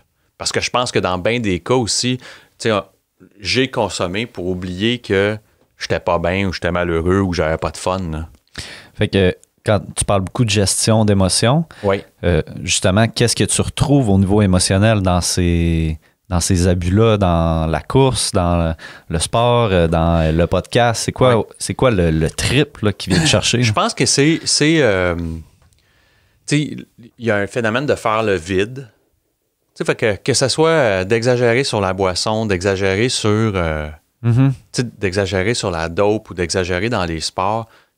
Quand tu es au milieu d'une session d'entraînement explosive, là, tu penses pas à grand-chose. Ouais. Tu comprends? Comme quand tu te saoules, tu penses pas à grand-chose. Je pense que tu retrouves là-dedans, il y a quelque chose qui ressemble à ça. Au-delà de ça, ben, c'est enivrant. Tu sais, même si c'est de devenir un spécialiste je dis du podcasting, pas un spécialiste du podcasting, mais mettons de la technique derrière le podcasting. Tu sais, avant qu'on commence à enregistrer, on parlait de... Tu sais, je te disais à quel point j'étais parti sur un projet puis un autre, puis j'avais des idées en tête. En tout cas, tu as clairement plus de connaissances sur moi que tout l'aspect enregistrement, mixage et tout ça. Là. Ouais. C'est ça. Puis, tu sais, mais il y a quelque chose là-dedans d'enivrant. C'est sûr que tu viens aussi du domaine des technos. Là, oui, fait que ça rejoint beaucoup tes intérêts, j'imagine. Là. Mais tu sais, puis ça, c'est une autre affaire aussi que j'ai décidé de faire. Tu sais, c'est-à-dire que de trouver, mettons, des champs de travaux. Je suis allé au cégep en art plastique. Là. Il y a un fond de moi qui avait ce désir-là d'aller nourrir cette bête-là, là, un peu créative, anticonformiste, électron libre. Mais mon père, c'est quelqu'un qui est en informatique. Puis ça me rattrapait. Là, le goût des technos, il y avait quelque chose là-dedans, mais il y avait aussi quelque chose que je pouvais faire cohabiter les deux. De faire de la vente, mettons, en technologie, mais là, ça fait cohabiter les deux. Je peux être un petit peu plus électron libre que quelqu'un qui est programmeur, par exemple, ou analyste, mais je peux aussi nourrir la bête de la techno, du gadget et tout ça. Après ça, ben, combine à ça la passion, là, des champs d'intérêt pas exagérés, mais je te dirais amplifiés, disons-le comme ça. Ben oui, quand je me lance, mettons, dans l'aventure de faire mon propre podcast, quand je me lance dans l'aventure de faire de la musique, ou ben là, ça devient, là. Puis c'est drôle, ma femme, elle va me dire si tu as acheté telle affaire, je sais que c'est probablement la meilleure affaire qui existe. Le rapport qualité-prix est bon parce que tu checker tes affaires. Je vais passer des heures à chercher. Tu fais de la musique aussi? Ouais, mais tu sais, de façon récréative, je vais faire du DJing, qui était une affaire d'ado qui a une 30 quelques années, là, tu sais, c'est revenu, puis j'ai fait « Ah ouais ». Puis tu sais, c'était une belle... c'est drôle, j'en parlais cette semaine avec quelqu'un avec qui je me suis assis, que c'est aussi devenu un mécanisme intéressant pas de défense, mais ma façon de rester participant actif d'une fête, d'une festivité où il va y avoir de l'alcool, par exemple. Mais donc d'être participant actif, mais d'être derrière les consoles. C'est et donc, par le fait même, ça me fait, comme je disais, là, de ne pas devenir le désagréable dans le coin parce que, tu sais, il est rendu 11h puis je trouve ça plate parce que tout le monde est chaud, là, tu sais. Puis c'est quelque chose qu'il faut que tu apprennes à vivre avec, là, tu sais. Pas que... Mais c'est de toi pas être le désagréable. C'est-à-dire que si tu es entouré de gens qui consomment et qui ont du fun, c'est pas nécessairement... il n'y a personne qui a de problème ici. Là. Mais c'est toi qu'il faut pas qu'il devienne cette espèce de poids lourd, lui, avec son eau minérale puis son air bête. Fait que là, ça devenait une belle façon. Je l'ai découvert après, là, j'ai aucun mérite. Là, c'est-à-dire que j'ai découvert après que je pouvais rester dans une fête puis faire partie de la fête. Tu as vécu les deux, dans le fond. Là. Au début, tu étais plus dans le... Pas désagréable, mais tu sais... Sport tôt, là, parce que... Oui, parce qu'à un moment donné aussi, il y a comme une limite à ça, où est-ce que ça devient... l'ivresse prend le dessus, là, dans la qualité du discours, dans l'échange. Ça devient un peu... être le gars, la personne sub avec du monde juste sous, c'est rare qu'on a du fun. Il n'y en a pas. Fait que là, ça devenait comme une espèce de... Ça devenait une façon, mais comme je te dis, je l'ai découvert après. Moi, l'idée de départ, c'est d'essayer d'autres choses. Puis là, encore là, un peu comme n'importe quoi, all-in, je suis devenu, OK, là, j'achète tel morceau, je fais ça, je combine ça à ça, je deviens... À un point tel que, il y a une école de DJ à Montréal. Quand j'ai eu des ennuis, j'étais allé voir les gars pour régler mes problèmes. Puis, les gars ont fait, OK, mais pourquoi t'es ici? Pour régler tes problèmes. J'avais des ennuis, mais techniques. Là, donc, j'avais de la misère, mettons, à brancher mon portable avec la console que j'avais à ce moment-là. OK. Fait que t'es allé les voir. J'avais cette école-là un peu en urgence. Là, je dis, OK, je peux-tu venir vous voir? Oui. Mets ton équipement. Je mets mon équipement dans mes cases. J'arrive là-bas avec mon laptop, mon équipement, puis tout. Puis là, je dis, bon, j'ai fait ça, j'ai essayé ça, j'ai désinstallé ça, j'ai fait ça, j'ai plugué ça. J'ai tel doc qui dit que c'est peut-être ça. J'ai été chercher tel update parce que, il disait que peut-être l'update, il réglait telle connexion avec la carte de son. Ouais. Puis là, je finis de parler, puis il fait je sais pas quoi te dire. Et c'est arrivé tellement de fois, ça. C'est arrivé plein de fois que all-in. Fait que, évidemment, quand tu as fait le tour du sujet, mais là, tu arrives avec quelqu'un, tu dis ah oui. Finalement, t'en connaissais quasiment plus qu'eux autres. Là. Presque plus que ça. Toutes les... T'avais lu tout ce que tu pouvais lire. J'ai des exemples de ça là, dans à peu près. Je me suis mis à faire du barbecue, mettons, avec les Kamado, là, les gros barbecues en forme d'œuf. Là. Ouais, OK. Je vais chez Barbecue Québec, là, les gars, ils rouvrent le dossier, ils font parce que j'en ai pas un, j'en ai 3. J'en ai pas... là, j'étais rendu all-in. 3 barbecues? J'ai 3 barbecues. OK. En fait, j'en ai 4, excuse-moi. J'en ai un pour faire des michouis au cas. Tu comprends? Chacun leur utilité. Chacun leur... Ah ouais, mais là, tu sais... Béton. C'est ça. Mais encore là, tu sais, j'arrive à la boutique de barbecue, puis là, ils me regardent, puis là, ouais, ben là, j'ai essayé telle affaire, puis là, tu savais-tu que si tu le passes sous vide, ou tu sais, là, je dis, tu pourrais travailler là. Oui. Puis il n'y a pas longtemps, je suis chez Long & McQuaid, je viens d'acheter des micros beaucoup trop dispendieux pour mes besoins. Je commence à parler avec le gars. Puis là, j'y explique un peu ce que j'ai fait avec les jeux de gain sur ma console. Puis là, ouais, mais tu sais, le plancher de bruit dans le micro, bon, je t'attends décibels. Je suis allé lire sur Reddit. Ils m'ont dit que, bon, tu sais, c'est élevé, mais même si j'utilisais, mettons, un préamp, un cloud. Puis là, à la fin, il a fait, ben, je vais te les rembourser, le micro. OK. Correct. Il était comme, je sais pas quoi te dire. Fait que, puis c'est arrivé comme ça, la même affaire pour la console sur laquelle j'enregistre mes podcasts. J'ai contacté le distributeur qui a contacté, que je cherchais le manufacturier. Le distributeur est ici pas loin. Je suis allé les rencontrer justement avant que je me fasse rembourser mes micros. Je suis arrivé avec mes micros, avec mes installations. Je sors les articles de Reddit. J'explique un peu... je finis de parler, il dit ben regarde, on va t'en déballer une nouvelle console juste pour voir s'il y a une différence parce que clairement tu as fait le tour un peu de toutes les hypothèses. Tu arrives au bout, il déballe, il regarde, il dit ouais, non, je pense que tu es c'est comme ça. Ça marche pas, ça marche comme ça, c'est bon nécessairement compatible. Je fais OK. Il dit, puis là, à un moment donné, il y a quelqu'un là, vraiment comme un peu champ gauche qui me dit pourquoi t'as acheté ces micros-là? Ah, je dis pour le look, tu sais, ça fait hot, ça fait Joe Rogan, tu sais, je les trouve hot, les micros. C'est eux autres, ça? Non, pas eux autres, les SM7B, là, qui est comme un micro mythique, là, tu sais, qui est le micro de Rogan, là, tu sais, bon. Il me dit, pourquoi? Il dit, pour le look. Puis là, tu sais, il me fait réaliser que, tu sais, c'était moi qui étais dans une swing, là. Mm-hmm. Puis j'ai fait, c'est vrai, hein? Il dit, ça sonne-tu bien quand tu utilises justement ceux-là, tu sais? Ben oui. Pourquoi t'as les micros de Rogan? Puis là, il fait comme... Tu sais, il me casse, là. Il met juste un bâton dans ma roue de bicycle, là, lui, dans le fond, là. Puis là, je me pète la gueule, là, je me relève, je fais comme... T'as raison, pourquoi je fais ça? C'est n'importe quoi. Fait que là, je retourne voir... C'était comme une idée pour toi qui était... C'était évident, dans la vague, tu sais, c'est vraiment dans la vague. Tu sais, je pars, puis là... Faut que tu le fasses. Puis... Exactement, all in, tu sais, on y va. Puis là, j'arrive au bout, puis là, j'achète ces micros-là qui sont hors de prix, là, ben franchement, là, puis qui n'ont pas de bon sens. Puis là, ben, la grande déception, c'est de brancher ça puis de réaliser que dans mon contexte à moi, de mon installation à moi, ça sonne pas nécessairement plus béton que d'autres, que je pensais que c'était pour sonner. Fait que là, je fais 1, 2, 3, 4 enregistrements. Plein de tests, t'as fait tout ce que tu pouvais. Je suis allé au bout de tout ça, au bout des diagnostics. Ils m'ont remplacé la console chez Rode pour une nouvelle console. J'ai encore le même ennui, donc je peux pas blâmer l'appareil. Puis là, j'arrive au bout, je lis plein d'articles. Puis il y a vraiment quelqu'un, comme je te dis, là, qui champ gauche m'a dit « Pourquoi tu fais ça? Qu'est-ce que tu fais là? » Puis là, j'ai fait « Ben, t'as raison. Il n'y a pas de bonne raison. » Ça prend de l'humilité, ça, quand même. Ben, c'est ça. Je pense que c'est ça aussi l'exercice. Dans ta conjointe qui te met la main sur l'épaule, qui fait comme, t'es-tu en train de... t'es en train de perdre le contrôle? Dans tes parents, peu importe, mais oui, ben, il faut. Moi, je pense que cette humilité-là, elle est indispensable. T'as raison, là. Absolument. Puis non seulement t'as raison, mais... parce qu'au départ, tu peux le prendre dur, là, faire de quoi qu'il se mêle ou de quoi qu'elle se mêle. Mais d'effectivement, là, de laisser digérer ça, cette idée-là, puis de faire comme... moi, c'est ce gars-là qui m'a dit ça, mettons, là, ça faisait 3 fois, là, je contais mon histoire, là, avec les détails techniques. Là, c'est une de ces boutiques d'audio-là là, qui ne m'avait ni vendu la console, ni vendu les micros, ni vendu rien, là, qui...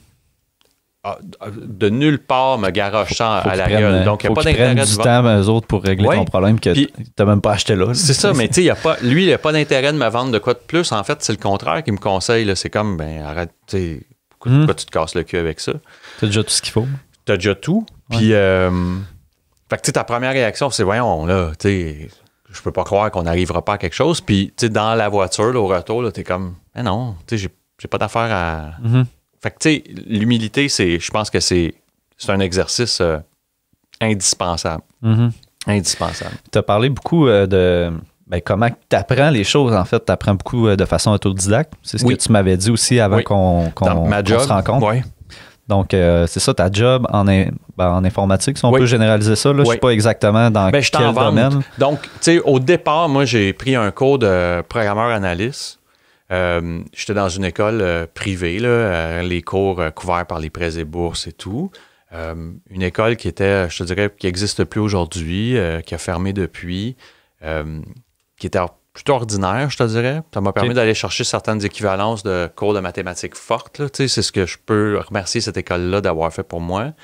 Sinon, pas grand-chose. De type un cégep ou on parle... Ce qu'on appelle une attestation d'études collégiales, là, qui est comme... c'est ça. Qui est comme un DEP sur stéroïdes, là, tu sais. Fait que tu sais, ça finit un peu en queue de poisson. Je sors de là, je suis un peu débiné. Puis là, tu sais, évidemment, il y a des gens qui profitent un peu là, de cette vulnérabilité-là. Là. Je côtoyais beaucoup de gens aussi qui se recyclaient, tu sais, des gens qui avaient des carrières, puis qu'ils avaient été remerciés, puis ils essayaient de trouver espoir là-dedans. Ce qui fait que ça faisait un peu un clash, là, tu sais, t'avais des jeunes qui se faisaient pas longtemps qui avaient lâché l'école ou en tout cas qui sortaient il n'y a pas si longtemps de l'école, là, je faisais partie de ceux-là. Et tu avais des gens beaucoup plus âgés que nous, quand je dis plus âgés, là, mettons 40, 45, 50 ans, 55 ans, qui, eux, essayaient de se recycler. Là. Fait que là, tu sais, eux autres, là, ils écoutent puis ils essaient d'écouter. Moi, j'ai tout le temps été pas loin des technologies. Fait que, tu sais, quand c'était insignifiant, je prenais soin de leur dire, tu sais, parce que je disais, qu'est-ce que vous faites? Tu sais, c'est épouvantable. Fait que, tu sais, je suis sorti de là sans nécessairement un diplôme officiel d'attestation d'études collégiales en programmation par-dessus le marché, ce qui n'était pas nécessairement un domaine qui m'intéressait. Fait que c'est de stage en stage et de postulation sur des jobs, entre autres au départ là, du support informatique de base, c'est-à-dire changer des barrettes de mémoire, réparer des power supply. Fait que mon père, la première affaire qu'il me donne, c'est par ricochet, il me donne un stage pour une compagnie. Fait que là, ça me permettait de mettre une première inscription dans mon CV. Puis là, après ça... Petite question, t'avais-tu déjà des bases en informatique avant de faire le programme, l'AEC? Je pense que c'est une affaire de passion, comme je t'ai décrit depuis tantôt. Le premier ordinateur qui est arrivé via ton père aussi, j'imagine? Ben oui. Fait que le premier ordinateur qui arrive chez nous, il n'y a personne qui a d'ordi. Dans mes amis, c'est pas connu. Mon père aussi a été un des premiers à ouvrir, avec son frère, a ouvert dans les 2 premiers clubs vidéo au Québec. OK. Donc, il était ouvert, il a ouvert dans ce temps-là près de Télé-Québec aujourd'hui, là, Radio-Québec à l'époque. Et il a ouvert, c'est ça, le premier club vidéo au Québec. T'sais, mon père a tout le temps eu un peu de vision, puis c'était genre de ça, là, ça va pogner. Là, vision à long terme. Une vision à long terme. Et donc, tu sais, les premiers jeux vidéo, les premiers, tu sais, tout ce qui avait rapport avec les technos, même à l'époque, un film, Christ, c'était de la techno. Ouais. T'étais tout le temps le premier là, à avoir les nouvelles affaires. Oui, tu sais, ça traînait à la maison. Mm-hmm. Fait que de fil en aiguille, je me suis mis à être comme à l'aise avec ça. Est-ce que tu patentais? Est-ce que tu avais tendance à les ouvrir? Ou à... Ben forcément, oui, parce que tu sais, je me souviens qu'un des premiers ordis, là, c'est comme une balance d'inventaire ou une fin d'inventaire, mettons, de stock. Mon père travaillait dans une grande institution financière, puis là, il me donne, tu sais, mettons, quand eux, leur cycle de vie est fini, là, il me donne une de ces machines-là. Puis là, tu sais, la machine, c'est pas une machine très puissante et tout et tout. Puis là, moi, je cherche les moyens de... Puis là, je me souviens, je fréquente un gars qui me dit « Ah oui, tu pourrais changer, mettons, tel disque dur, mais les connecteurs sont pas les mêmes. » Fait que déjà, je rentre dans cette idée-là. Puis vite, ce gars-là, il m'a...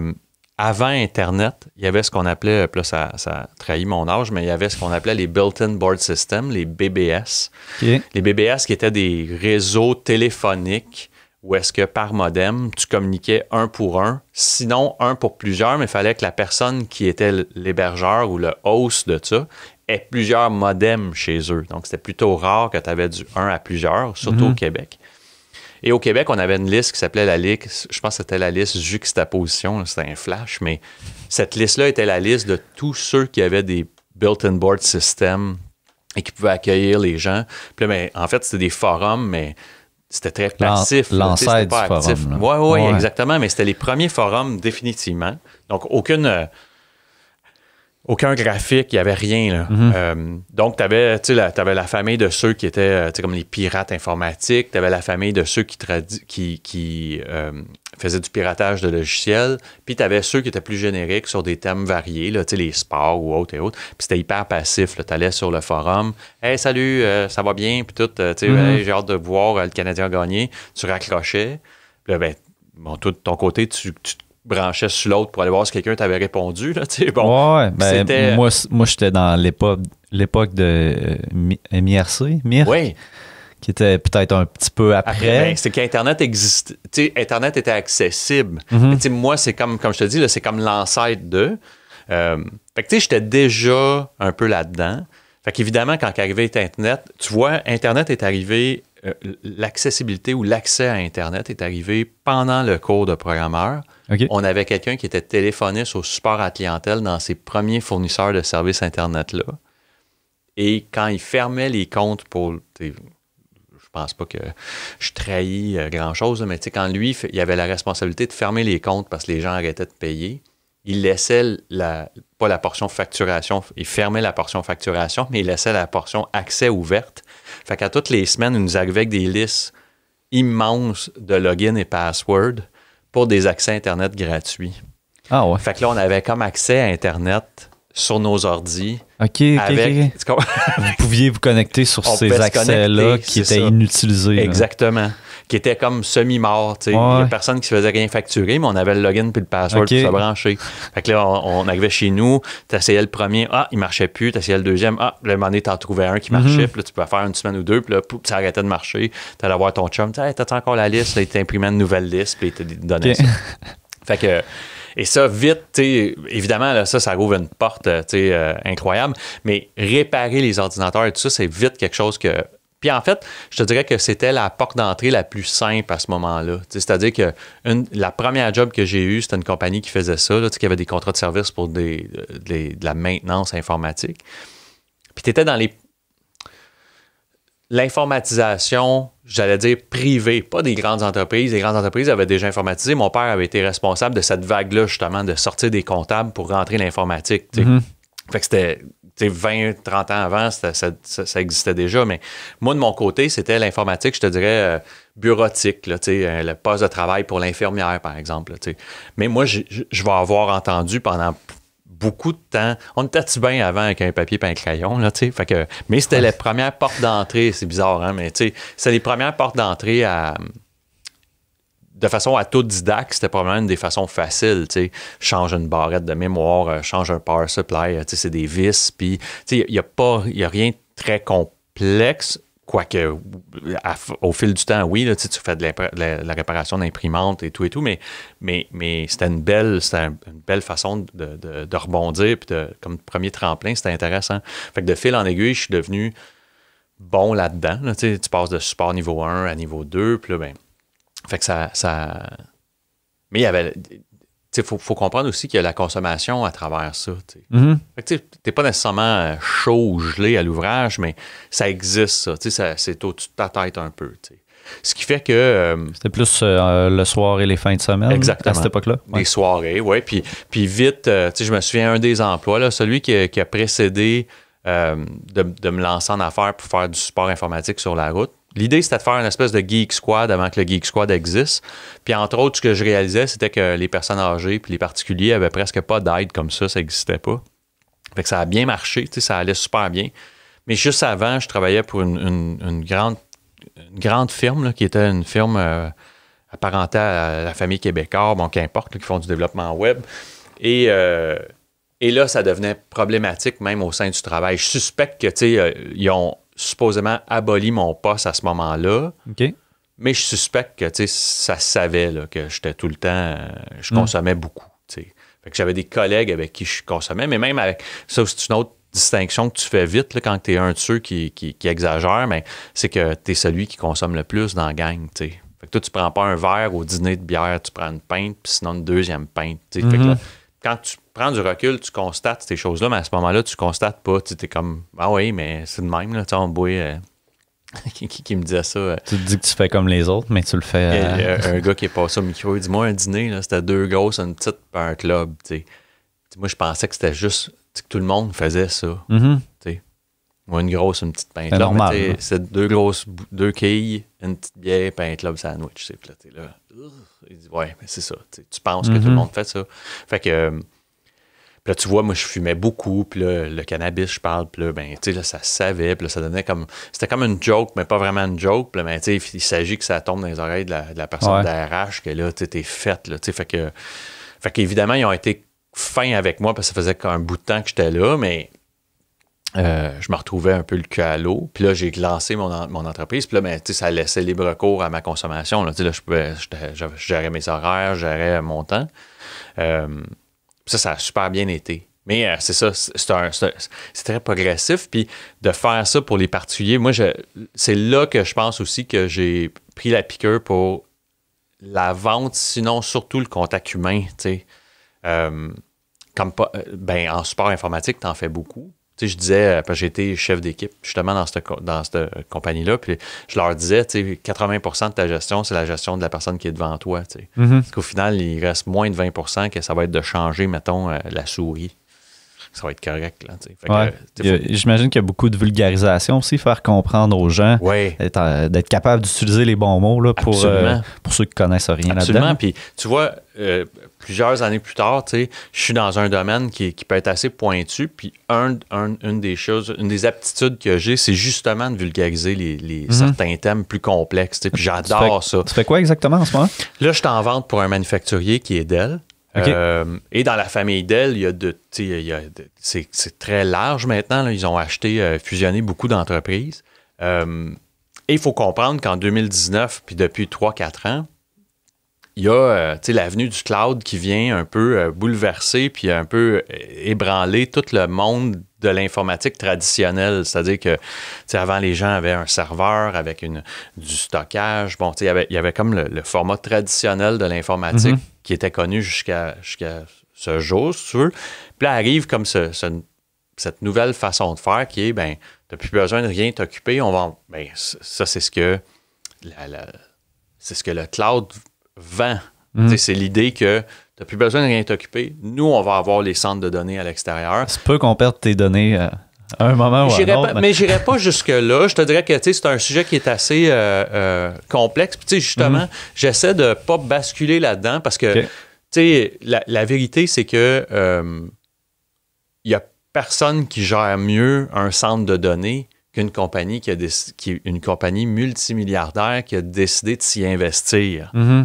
C'est certainement mieux que Thérèse et Robert, président directeur de la chip de la compagnie XYZ, qui ont décidé qu'un garde-robe était suffisamment, était bien assez pour un centre de données. T'sais. Bon, puis j'ai vu ça. Et ça peut, ce que tu dis dans le fond, c'est que ça peut jamais être parfait non plus. Là. Non, exactement. Cet exercice-là de justement discuter avec un client, il arrive comme un nouveau joueur, là, c'est ça. Il arrive comme un nouveau joueur qui a l'air plus sexy, plus intéressant, plus facile, plus accessible que tout ce que tu as connu auparavant. Puis là, il faut que tu expliques au client, attends. C'est pas pour rien que ça a l'air de ça. C'est peut-être parce que tu n'as pas assez posé de questions. C'est peut-être parce que.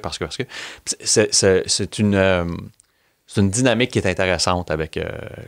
j'adore ça. T'sais. Fait qu'à l'époque, dans le support informatique, il y avait de ça. J'allais beaucoup rencontrer des centres de personnes âgées. J'adorais ça, parce que là, ils comprenaient rien. Il y avait quelque chose dans le garçon ou la fille ou quelqu'un de la parenté était venu, il branchait ça, puis il avait dit « Hey, tu peux te brancher avec du monde, puis tu trouves tes recettes. » Puis là, du jour au lendemain, elle avait cliqué sur quelque chose qu'elle n'avait pas d'affaires, puis elle trouvait tes recettes. Ça prend pas grand-chose pour non, puis là, pour elle, là, c'était... Fait que là, il y avait toute une gestion de... Mais non, ça va. Bon, là, encore plus avec les personnes âgées. Là, j'imagine tout est dans les rassurer. Exactement. Puis il y avait briser des mythes aussi, beaucoup, j'imagine. Absolument. Avec l'achat en ligne, des trucs comme ça. Puis moi, ça a toujours été quelque chose qui m'a toujours intéressé. D'avoir cette espèce de dynamique-là, cet échange-là, parce que je pense qu'on est passé ça, mais il y a été un moment aussi où justement, là, j'entendais ce genre j'entendais... J'allais dire, c'est presque grossier d'entendre quelqu'un dire mais jamais je vais me servir. À l'époque, j'entendais jamais je vais me servir d'Internet pour accéder à mon compte en banque. Premièrement, l'idée était que c'était déjà en ligne. Là, je veux dire, ces compagnies-là utilisaient déjà Internet. Qui plus c'est, ça revient à ce que je te disais il y a quelques minutes, c'est il n'y a pas meilleur que, à mes yeux, à moi, je pense que tu ne pourras pas être meilleur que ces gens-là qui investissent des millions à devenir les meilleurs là-dedans. C'est-à-dire que, comme dans la sécurisation de la donnée. Puis là, il y a tout un débat sur l'accès à la vie privée. Puis, mais c'est souvent nous qui acceptons de partager ces données-là. Peut-être à notre insu, là, en cliquant « j'accepte », là, tu n'as peut-être pas lu tout ce qui était écrit, mais c'est souvent nous qui divulguons ces données-là. Mais quand c'est de sécuriser et de protéger, ces gens-là, la plupart de ces grandes compagnies-là investissent des milliards là-dedans. Mais dans le cas de Desjardins, justement, est-ce que tu penses que c'était évitable? Tu vois, c'est un long débat sur... c'est drôle, ma femme aussi est en informatique, on parlait de ça. Puis je pense qu'il y a comme il y a un aspect de tu peux pas avoir le beurre, puis l'argent du beurre, puis le pain, puis coucher avec la boulangère. Là, Dans ce cas-ci, là, c'est souvent le marketing. T'sais. Le marketing, lui, ce qu'il veut, c'est accumuler le plus de données possible pour personnaliser le plus possible l'offre qu'il va faire. C'est simple. Je parlais tantôt de Freakonomics, qui était une accumulation de statistiques. Dans le cas du marketing, puis des nouvelles techniques de vente, puis de nouvelles techniques d'approche de sa clientèle, bien, le big data, là, qui est l'accumulation de toutes ces données-là, puis du plus de données possible, là, de où est-ce que tu te branches, avec quel type d'appareil tu te branches, quel âge que tu as quand tu te branches, avec quel type d'appareil. Toute cette information-là croisée personnalise l'approche de ces grandes compagnies-là. Donc, il faut comprendre que même si ils essaient autant de possible de rendre anonyme la source de la donnée, le fait de ne pas la rendre anonyme rend encore plus l'aspect personnalisable de cette approche-là encore plus pointu et encore plus niché. Tu vois, c'est comme un paradoxe. Là. Tu veux que la pub s'adresse à toi, dans tes besoins à toi. Donc, tu demandes à tes... Mais par contre, c'est pas tout le monde qui veut ça. Non, il y en a exactement. Justement qui... Absolument, je suis d'accord. Mais tu sais, il y en a qui sont terrorisés de voir, par exemple, que si... on peut se rendre à même en parler, là, mais tu sais, s'ils parlent, mettons, de... en fait, ça m'est arrivé, puis ça m'a... On parlait récemment avec ma blonde, moi aussi. C'est ça. Si tu parles de... Je me souviens que dans le sud, j'ai parlé de Lululemon à ma fille. j'ai jamais parlé de Lululemon de ma vie. Là. Je veux dire, tu sais, Lululemon. Puis la première pub sur Instagram, quand j'ai ouvert mon téléphone, c'était Lululemon. Et j'ai fait « Oh shit, OK, on est ailleurs. Puis c'était pas une coïncidence. C'était pas la première... C'est pas la première fois que j'entendais ça, mais c'est la première fois que moi, je le vivais. Peut-être que là, tu sais, le pendule va un petit peu trop loin, mais je pense qu'en général, ce qu'on demande à ces grandes firmes-là, c'est de là, tu vas me dire, c'est pas tout le monde qui demande ça, mais je pense qu'en général, on veut que ça soit le plus près de nos besoins, tu sais, ou le plus près de ce qu'on cherche. Fait que pour répondre à ta question, dans le cas des jardins, je sais pas si c'était complètement évitable. Je pense certainement que, tu sais, c'est pas juste un problème technologique, c'est un problème humain.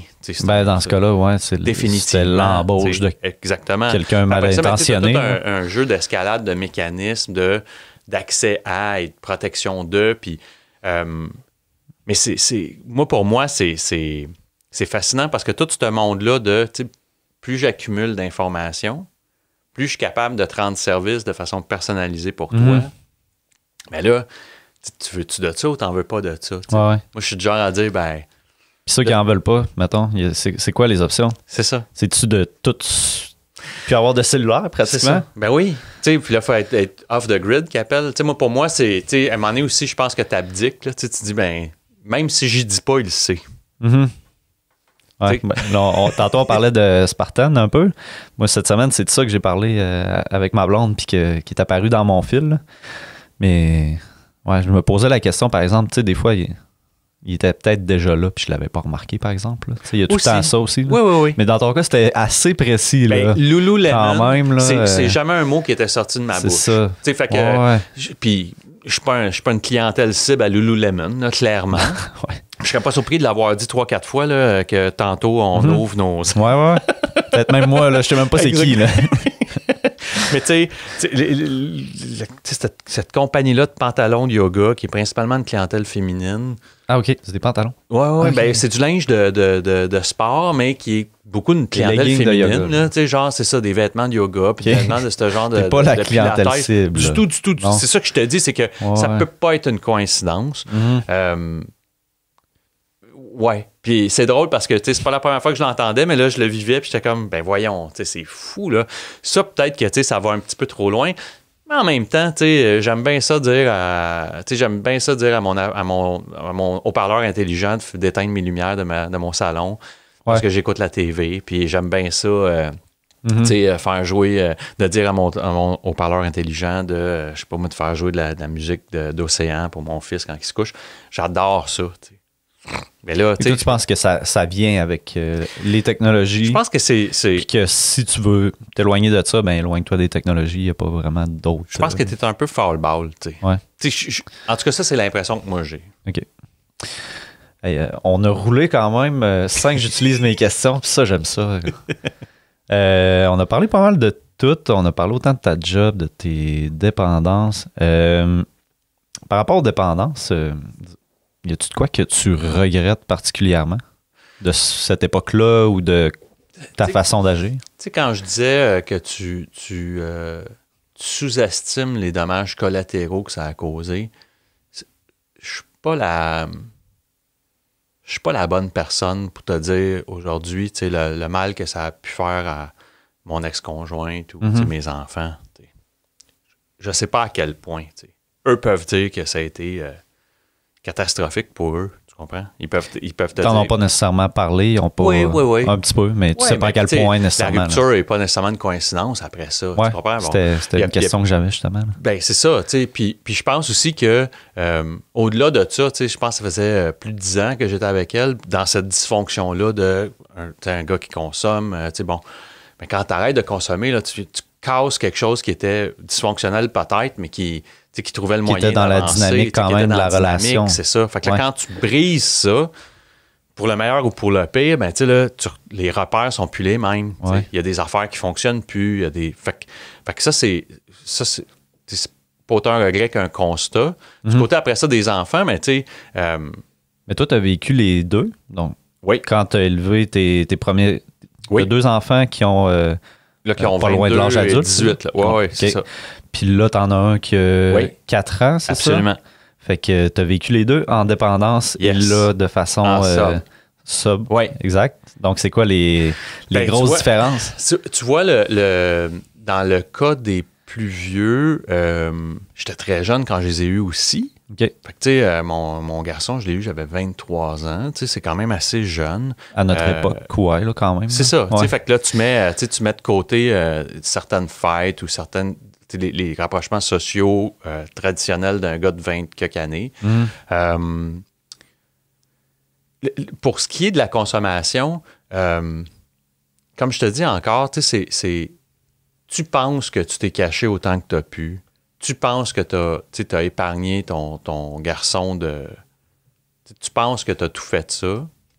Ton garçon puis ta fille de... Ma fille était beaucoup plus jeune, par contre, là, ça va faire 15 ans, donc elle avait 7 ans. Fait que, tu sais, elle a peut-être vu mon pire, mais tu sais, elle a quand peu de souvenirs ça? de ça. Ouais, ça, elle a moins de souvenirs de ça. Non, elle a 18, excuse-moi, elle a 18 ans, donc quand j'ai arrêté, elle avait 3 ans, donc elle a presque rien vu. Dans le cas de mon garçon, lui, il avait 7 ans, donc lui, il en a peut-être attrapé des bouts.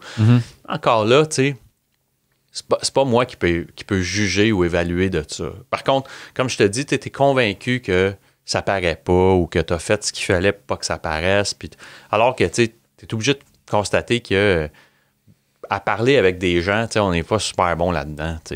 Fait que, les enfants sont très sensibles à ce qui se passe autour d'eux. Forcément, il y avait aussi probablement une situation tendue dans la dynamique de couple et tout. Mais après ça, c'est drôle, hein? Tu me demandes, mettons, la différence entre les deux ou l'impact que ça peut avoir. Comme je disais tantôt, j'ai parlé à plusieurs personnes de ça. Il y a des gens pour qui là, les malheurs qui vont compter quand ils sont assis devant moi, là, je dis des fois, pas à la blague, là, parce qu'il n'y a rien de drôle là-dedans, mais que tu peux presque comprendre pourquoi ils ont consommé. Tu comprends? Ouais. Il y a peut-être des malheurs moins malheureux que d'autres ou des malheurs plus tragiques que d'autres. Après ça, comment tu le digères ou comment tu l'absorbes, je peux pas évaluer ça. La même bine, t'as l'impression que ça te disloque l'épaule, puis moi, je sens rien. Là, fait que c'est la même affaire, je pense, pour les douleurs émotives. L'effet que ça a sur quelqu'un, tu peux pas évaluer ça, tu peux pas juger de ça. C'est fait que c'est super dur pour moi, mais je sais pertinemment que quand t'es là-dedans, t'es comme dans le mensonge, tu caches des choses, c'est insidieux, c'est certainement pas une belle dynamique de couple, c'est certainement pas une belle dynamique familiale. Fait que c'est ça. Fait que la différence, c'est qu'aujourd'hui, avec un jeune enfant dans la sobriété, ben tout se vit à froid. Toutes les émotions se vivent à froid. Là, tu les discutes, tu en jases, tu essaies d'être le plus transparent possible avec comment tu te sens, comment tu... fait que c'est assez différent. Puis en même temps, pour être bien honnête, il y a, mettons, 22 ans, quand mon fils est né, c'est peut-être même flou. Tu comprends? Je suis même pas capable de te dire précisément, là, c'était même... Je sais qu'on a un peu de moyens financiers. Je sais que c'était assez précaire. On faisait ce qu'on pouvait. Arrive un enfant à 20 quelques années, je suis autodidacte, j'essaie de me démerder pour gagner ma vie. Il y a comme plein d'affaires qui fait que, c'est des dynamiques tough. Aujourd'hui, quand j'ai un enfant à 41 ans... le contexte aussi a beaucoup changé. C'est pas là. le même. Fait que c'est bien difficile de faire un parallèle ou de faire une comparaison. Évidemment que ça devait pas être simple ni pour un ni pour l'autre à l'époque. Puis aujourd'hui, mais on a non seulement les moyens financiers, mais les moyens émotifs, puis les moyens psychologiques d'accueillir ça bien plus, je te dirais, plus sereinement ou plus calmement. Puis c'est une aventure écœurante. Là, puis en fait, d'ailleurs, c'est pour ça que j'en ai eu un autre. C'était ça que j'allais te demander. C'est ça. Est-ce que c'était parce que tu voulais le vivre Oui, je pense qu'il y avait de ça aussi. De cette façon-là, oui, là, ça. Absolument. C'est parce que j'étais extrêmement heureux avec la femme avec qui je suis, que je suis encore, tu sais, que je suis encore très heureux avec la femme que je suis. Tu sais, j'ai rencontré quelqu'un avec qui c'est une complicité amicale, amoureuse. Tu sais, c'est tout ce que je cherchais dans une femme de front, une femme de tête qui, tu sais, qui fonce, puis qui m'a un peu sorti aussi de mes zones de confiance ou d'inconfiance, si tu veux, là, tu sais, qui tiens-toi le dos droite, tu sais, t'es capable, le sky's the limit, c'est quelqu'un qui m'a vraiment beaucoup poussé à ça. C'est facile comme autodidacte de penser que quelqu'un qui a une maîtrise ou qui a tu comprends, tu sais... Sentir imposteur. Ouais, vraiment, tu sais. C'est l'inverse. Fait que, tu sais, bâtir avec quelqu'un comme ça, ben, tu peux défoncer n'importe quelle porte. Fait qu'évidemment, avoir un enfant, ça m'était... il y avait quelque chose que je trouvais super trippant de... Mais oui, il y a aussi le fait que ben là, j'avais un kid avec l'abstinence, avec la sobriété, puis avec les moyens, un environnement peut-être plus sain et tout ça. C'est une Christie de belle aventure. C'est vraiment un beau trip. Tu le vis sûrement plus là, dans le moment présent. Là. Mais tu vois, c'est les deux qui se passent. C'est-à-dire que j'ai eu mes enfants, mettons, à 22 puis 25 ans avec l'invincibilité en tête. C'est-à-dire la naïveté de penser que je suis invincible ou dire, bon, quand tu as un enfant à 41 ans, là, ton approche, c'est de faire des calculs vite dans ta tête. Il va avoir 20, je vais avoir 70. Quand il va avoir 30, je vais avoir 70. T'sais. Puis là, faut que tu fasses super attention de ne pas rester dans ça parce que c'est angoissant. Ça peut faire peur. Ta blonde, à quel âge? Plus jeune que moi, mais de quelques années, là, elle a eu, c'est ça, 39, 40 ans. Fait que, puis elle n'a pas eu de la misère, mettons? Je parlais de ça avec ma blonde récemment. Oui, ben, tu sais, on a... Fin trentaine, ça peut être plus dur oui, pour une femme. On a passé à travers tout ça. On a passé, évidemment, là, ça a été de l'aide avec toutes les cliniques de fertilité et tout. Mais encore là, tu vois, c'est le genre d'affaire. Il y a beaucoup d'humour dans notre relation. Il y a beaucoup on désamorce beaucoup avec ça. C'est une aventure qui avait pas de... On se disait les choses comme on y vivait. Quand elle a trouvé ça dur, puis je sais pas, c'est peut-être pas un hasard, là, mais quand elle, des fois, elle pogne des dents, on dirait que moi, je suis plus solide quand c'est l'inverse. On est capable de balancer ça. C'est une aventure tough. Vraiment, c'est un... chapeau à ces femmes-là qui s'engagent là-dedans, là, vraiment. Là. Mais au-delà de ça, faut que tu sois fait solide de part et d'autre. Il faut que tout le monde se tienne puis qu'on embarque là-dedans là, un peu tête baissée. Il faut que tu sois une équipe. Ouais, ouais, c'est ça. Mais comme je te dis, c'est ça. Tu trouves le moyen d'en rire, mais il faut que tu sois capable d'en rire aussi. Là, puis ça, c'est un exercice en soi. Là, fait que, ouais. On va peut-être aller vers la conclusion. Comme je te disais, moi, j'ai un autre podcast après-midi. Fait que je m'en vais à Montréal. Oui. Ça aurait été le fun de continuer encore. Je pense qu'on aurait pu en dire encore pas mal. Il y a peut-être une chose là, avant de se quitter que j'aurais aimé savoir. Comment tu as vécu la légalisation du cannabis? Est-ce que tu as eu des craintes que ça te donne le goût, que ça banalise un peu? Excellente question. Évidemment, moi, c'était vraiment une de mes drogues de choix, clairement. Ouais.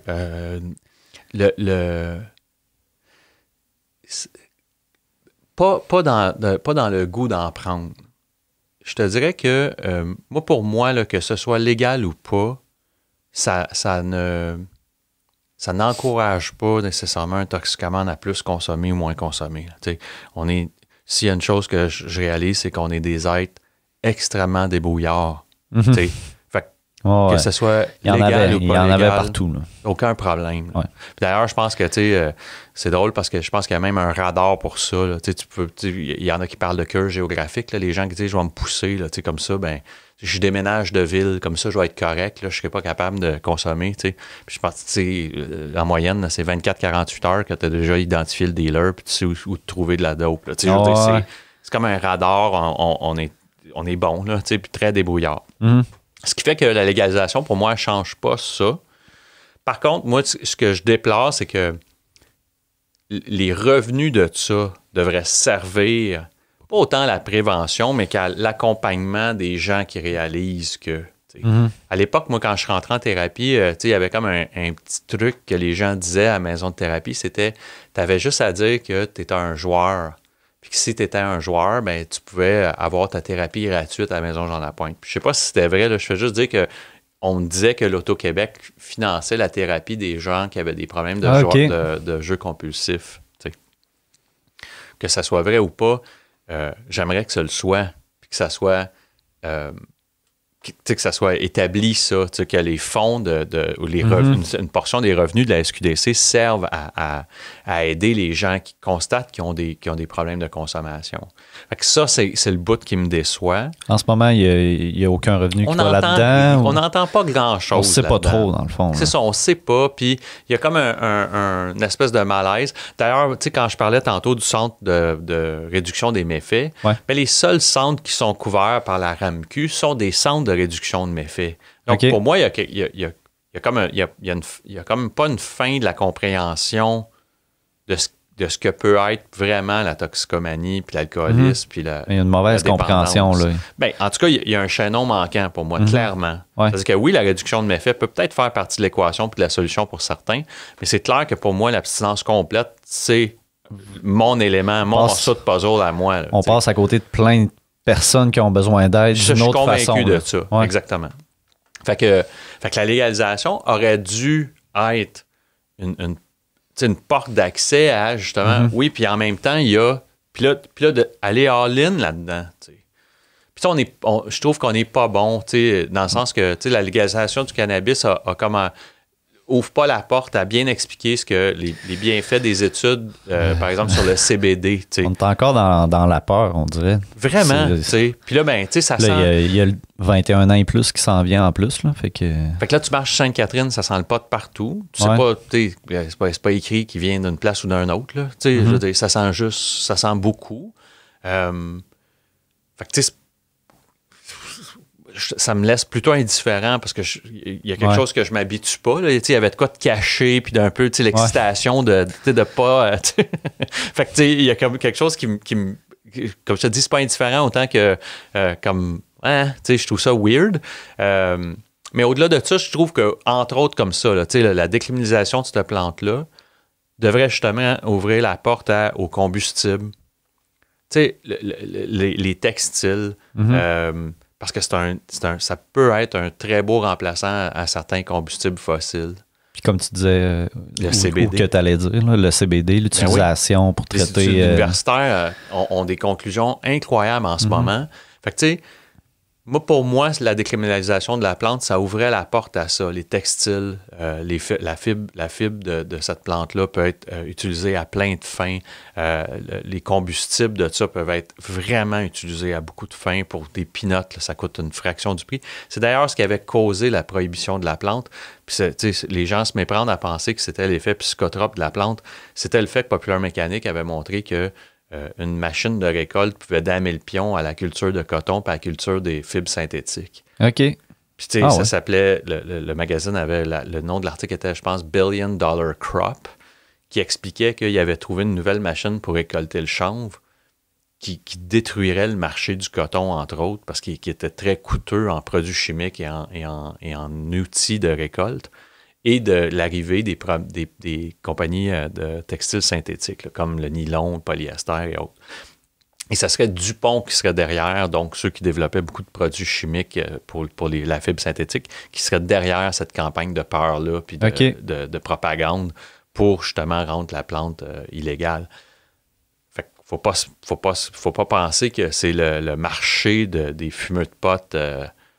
qui pogne un buzz là, qui a rendu la plante illégale, c'est l'autre volet. Ouais. Justement, si c'est celui-là qui était si grave et si préoccupant à l'époque, ben pourquoi qu'on ne va pas réexplorer ça? Parce que il y a plein de statistiques qui prouvent que c'est plus solide, ça peut être plus chaud, moins polluant que le coton à cultiver. Moi, j'aurais aimé ça, voir ça, beaucoup. Puis là, de dire, ben OK, là, on a le droit, là, on va y aller...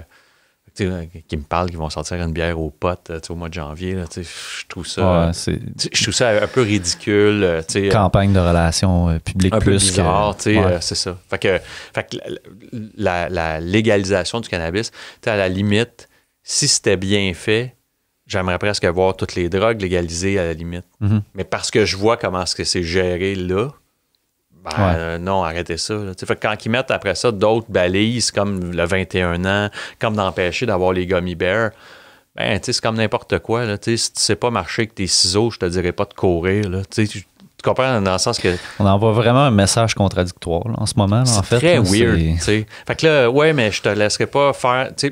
Le Québec va être la seule province qu'on te laissera pas faire des biscuits. Puis je te laisserai pas manger les brownies. Donc là, ça devient comme un espèce de drôle de... C'est vraiment, comme tu dis, un message contradictoire. Ah ouais. Fait que parce que c'est mal géré, je vois pas pourquoi ça deviendrait... je trouve que ce n'est pas une belle aventure, alors que ça aurait pu être vraiment autre chose. Puis on aurait pu voir vraiment des belles percées. Puis là, évidemment, c'est jeune. Là, c'est ça peut encore... récent. On peut encore voir des belles affaires, mais c'est ça. Puis parallèlement à ça, je peux comprendre pourquoi il y a des endroits, puis j'ai pas besoin de dire où, là, mais il y a certains endroits au Québec qui ont compris ça, puis qui ont dit « check-nous bien aller », t'en veux-tu une belle boutique? On en a des belles boutiques. Puis, il y a des endroits qui ont ouvert qui présentent ce qu'aurait pu être la légalisation du cannabis. Comme par exemple? Boutique de... Des dispensaires, disons-le comme ça. OK. Qui ont pignon sur rue, c'est juste qu'ils sont dans des endroits, mettons, des zones démilitarisées qu'on appelle. Là, fait que il y a des endroits où ce que tu peux aller qui vont te permettre justement d'accéder à des boutiques puis qui te présentent justement une autre façon de présenter le produit, de présenter avec l'approche, avec le service conseil qui vient avec. Que t'es là, oh shit, ça aurait pu avoir l'air de ça. Ça serait fou. Puis peut-être moins...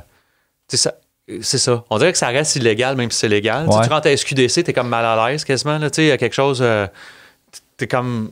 Je suis rentré juste par principe de voir ce que ça avait l'air, puis c'est tellement stérile que ça en est malaisant. J'étais comme... OK, c'est ça. C'est même... C'est une expérience poche, je suis rentré là, Ouais. C'est ça. Fait que je trouve que c'est mal. Puis de savoir qu'à 1h30, je me déplace en Ontario, c'est all-in. Les autres, ils ont dit, nous autres, on a décidé d'y aller. Puis toutes les autres provinces, ça rend encore plus la situation weird. Ouais. Pourquoi nous, c'est de même, Mais si c'est en lien avec le fait que moi, je sois quelqu'un qui a tripé là-dessus puis qui a arrêté, ça change. Pour moi, ça change rien. Rien, parce que... La substance était accessible le prix autant avant. La compétition venait d'un autre dealer à l'époque. Le prix était meilleur. Le prix était... C'est ça. Mais la compétition venait d'un dealer voisin. La façon d'en trouver, c'était pas plus compliqué. Ouais. Fait que pour moi, ça change rien. Fait que c'est ça. Après ça, je voyage en janvier, puis c'est tout incluant l'alcool. Fait qu'on pourrait avoir le débat sur comment quand. Ben, c'est ça. L'alcool est. Les tentations, t'en as. Mais puis c'est socialement partout. 100 fois plus accepté. Ben oui. Totalement l'alcool, accepté. Tu comprends? Ouais. Fait que l'alcool, c'est la drogue de choix qui personne ne lève même le sourcil là, si tu prends un verre, à moins que tu le prennes à 7 h du matin, puis encore, là, si, si tu mets du cognac dans ton café, ça peut juste être funky. Dans le temps des fêtes, des fois ça passe. Tu fais un café brandé, c'est cute. Fait que t'imagines, pour moi, ce volet-là peut être bien plus... parce que ça devient, même que c'est des fois l'inverse, je parlais tantôt de pression sociale, mais c'est presque l'inverse. Si t'en prends pas, là, t'as un autre. Ben oui. Voyons, comment ça, toi? Là, c'est constamment dans pratiquement tout contexte social. Exactement. Partout, hein. Fait que, là, tu vois, le cannabis, le monde est encore un peu... c'est encore très marginal. Mm-hmm. Je vois pas vraiment le jour où ce que ça va devenir complètement, à moins justement que tous les produits comestibles devenaient... Mais on a décidé au Québec qu'on n'embarquait pas là-dedans. Ouais. Mais peut-être ça va suivre un peu aussi avec les recherches parce que, oui, il y en a actuellement, mais je pense qu'il va en avoir de plus en plus. Je le souhaite. Qui vont démontrer des effets. Là. J'ai pas le... On entend peu parler. Puis c'est ce que je trouve dommage. C'est que là, on garde le niveau de démonisation de la plante à peu près au même niveau. Mais on a dit, mais c'est légal maintenant. Fait que c'est aussi bad, mais on peut en acheter. Mais il se passait d'autres choses. Puis comme je te dis, je t'ai un peu appris à toi que c'est de là que venait que la prohibition venait pas du fait que ça gelait, que ça venait d'autres choses. Ben, ça devrait être su et connu, ça, puis ça devrait être exploité, tu sais. Fait que, la déclaration d'indépendance américaine a été d'abord écrite sur du papier de chanvre. Il y a plein d'affaires comme ça que le monde savent pas. Puis que, je pense que c'est George Washington qui disait que tout peuple, tout habitant du territoire américain devrait avoir son champ de chanvre dans sa cour. Il y avait une raison pour laquelle le cordage, je pense, de la Première Guerre mondiale puis des habits militaires des premiers soldats américains était fait de chanvre. Plein d'affaires comme ça qui sont peu connues. Mais c'est hyper important de savoir ça parce que ça vient changer un peu. Fait que, OK, c'est pas parce que le monde se gelait là, qu'on avait arrêté ça. Là. Il y a une autre utilité. Il y a une autre utilité. Fait que ça n'a rien à voir probablement avec la prohibition de l'alcool, qui avait d'autres raisons. Ouais. Celle-là, il y avait vraiment d'autres raisons. C'était pas des raisons psychotropes ou des raisons d'effet. Ça n'avait rien à voir. Tu devais être un grand connaisseur quand tu consommais du pot, à voir tout ce que... Ben oui. Comment tu fonctionnes avec tout, en fait. Là. Tu devais connaître toutes les sortes, toutes les... comme l'histoire aussi. C'était surtout l'histoire, moi, qui m'intéressait. Tu vois, évidemment, ça devenait comme une affaire de c'était comme une histoire de recherche, mais l'histoire derrière ça, elle me fascinait. J'étais un maniaque de documentaire. J'étais un maniaque de... un documentaire qui s'appelle The Emperor Wears No Clothes. Un gars qui s'appelle Jack Era, qui a écrit ce livre-là, qui ensuite est devenu un documentaire, qui est malade. Parce que ça explique très bien ça. T'sais. Mais oui, j'avais pas juste les cuissons, là, je pouvais t'en parler des heures. T'sais. Puis en fait, c'était pratique à l'époque parce que ça pouvait expliquer pourquoi j'en consommais autant. Je pouvais me cacher derrière cette excuse-là. Mais regarde, tout ce que je viens de t'expliquer, des bénéfices. Pas pour rien que je suis tout le temps gelé. Fait que là, ça devenait tordu, là. Mais ouais. Merci. On va conclure là-dessus. En terminant, où on peut te retrouver, où on peut retrouver le podcast Cold Turkey? Podcast Cold Turkey, on peut le trouver sur Facebook. J'ai ma page Facebook. Il y a une compagnie qui s'appelle Anchor, ANCHOR.FM, qui, eux, m'héberge gratuitement mon podcast. Ce qui est beau de cette plateforme-là, c'est qu'on peut me laisser des messages vocaux. Il y a quelqu'un qui m'a laissé ça récemment. J'ai trouvé ça super cool, là, qui sont à mon attention. Et évidemment, je me suis arrangé pour diffuser mes podcasts sur toutes les plateformes qui diffusent du podcast. Peu importe la plateforme sur laquelle les gens l'écoutent, que ce soit iTunes, Google Podcasts, Stitcher, Spotify, je suis partout. Podcast Cold Turkey @gmail.com, qui est mon adresse courriel. C'est pas mal ça. J'essaie de sortir au moins un épisode par semaine, sinon 2. Okay. Et c'est pas mal les samedis, je pense. Les samedis en ligne et sinon les mercredis, quand des fois j'alterne avec soit des gens qui sont en intervention, en prévention, ou si les problèmes sont collatéraux à des problèmes de toxicomanie ou d'alcoolisme, je vais les mettre les mercredis. Okay.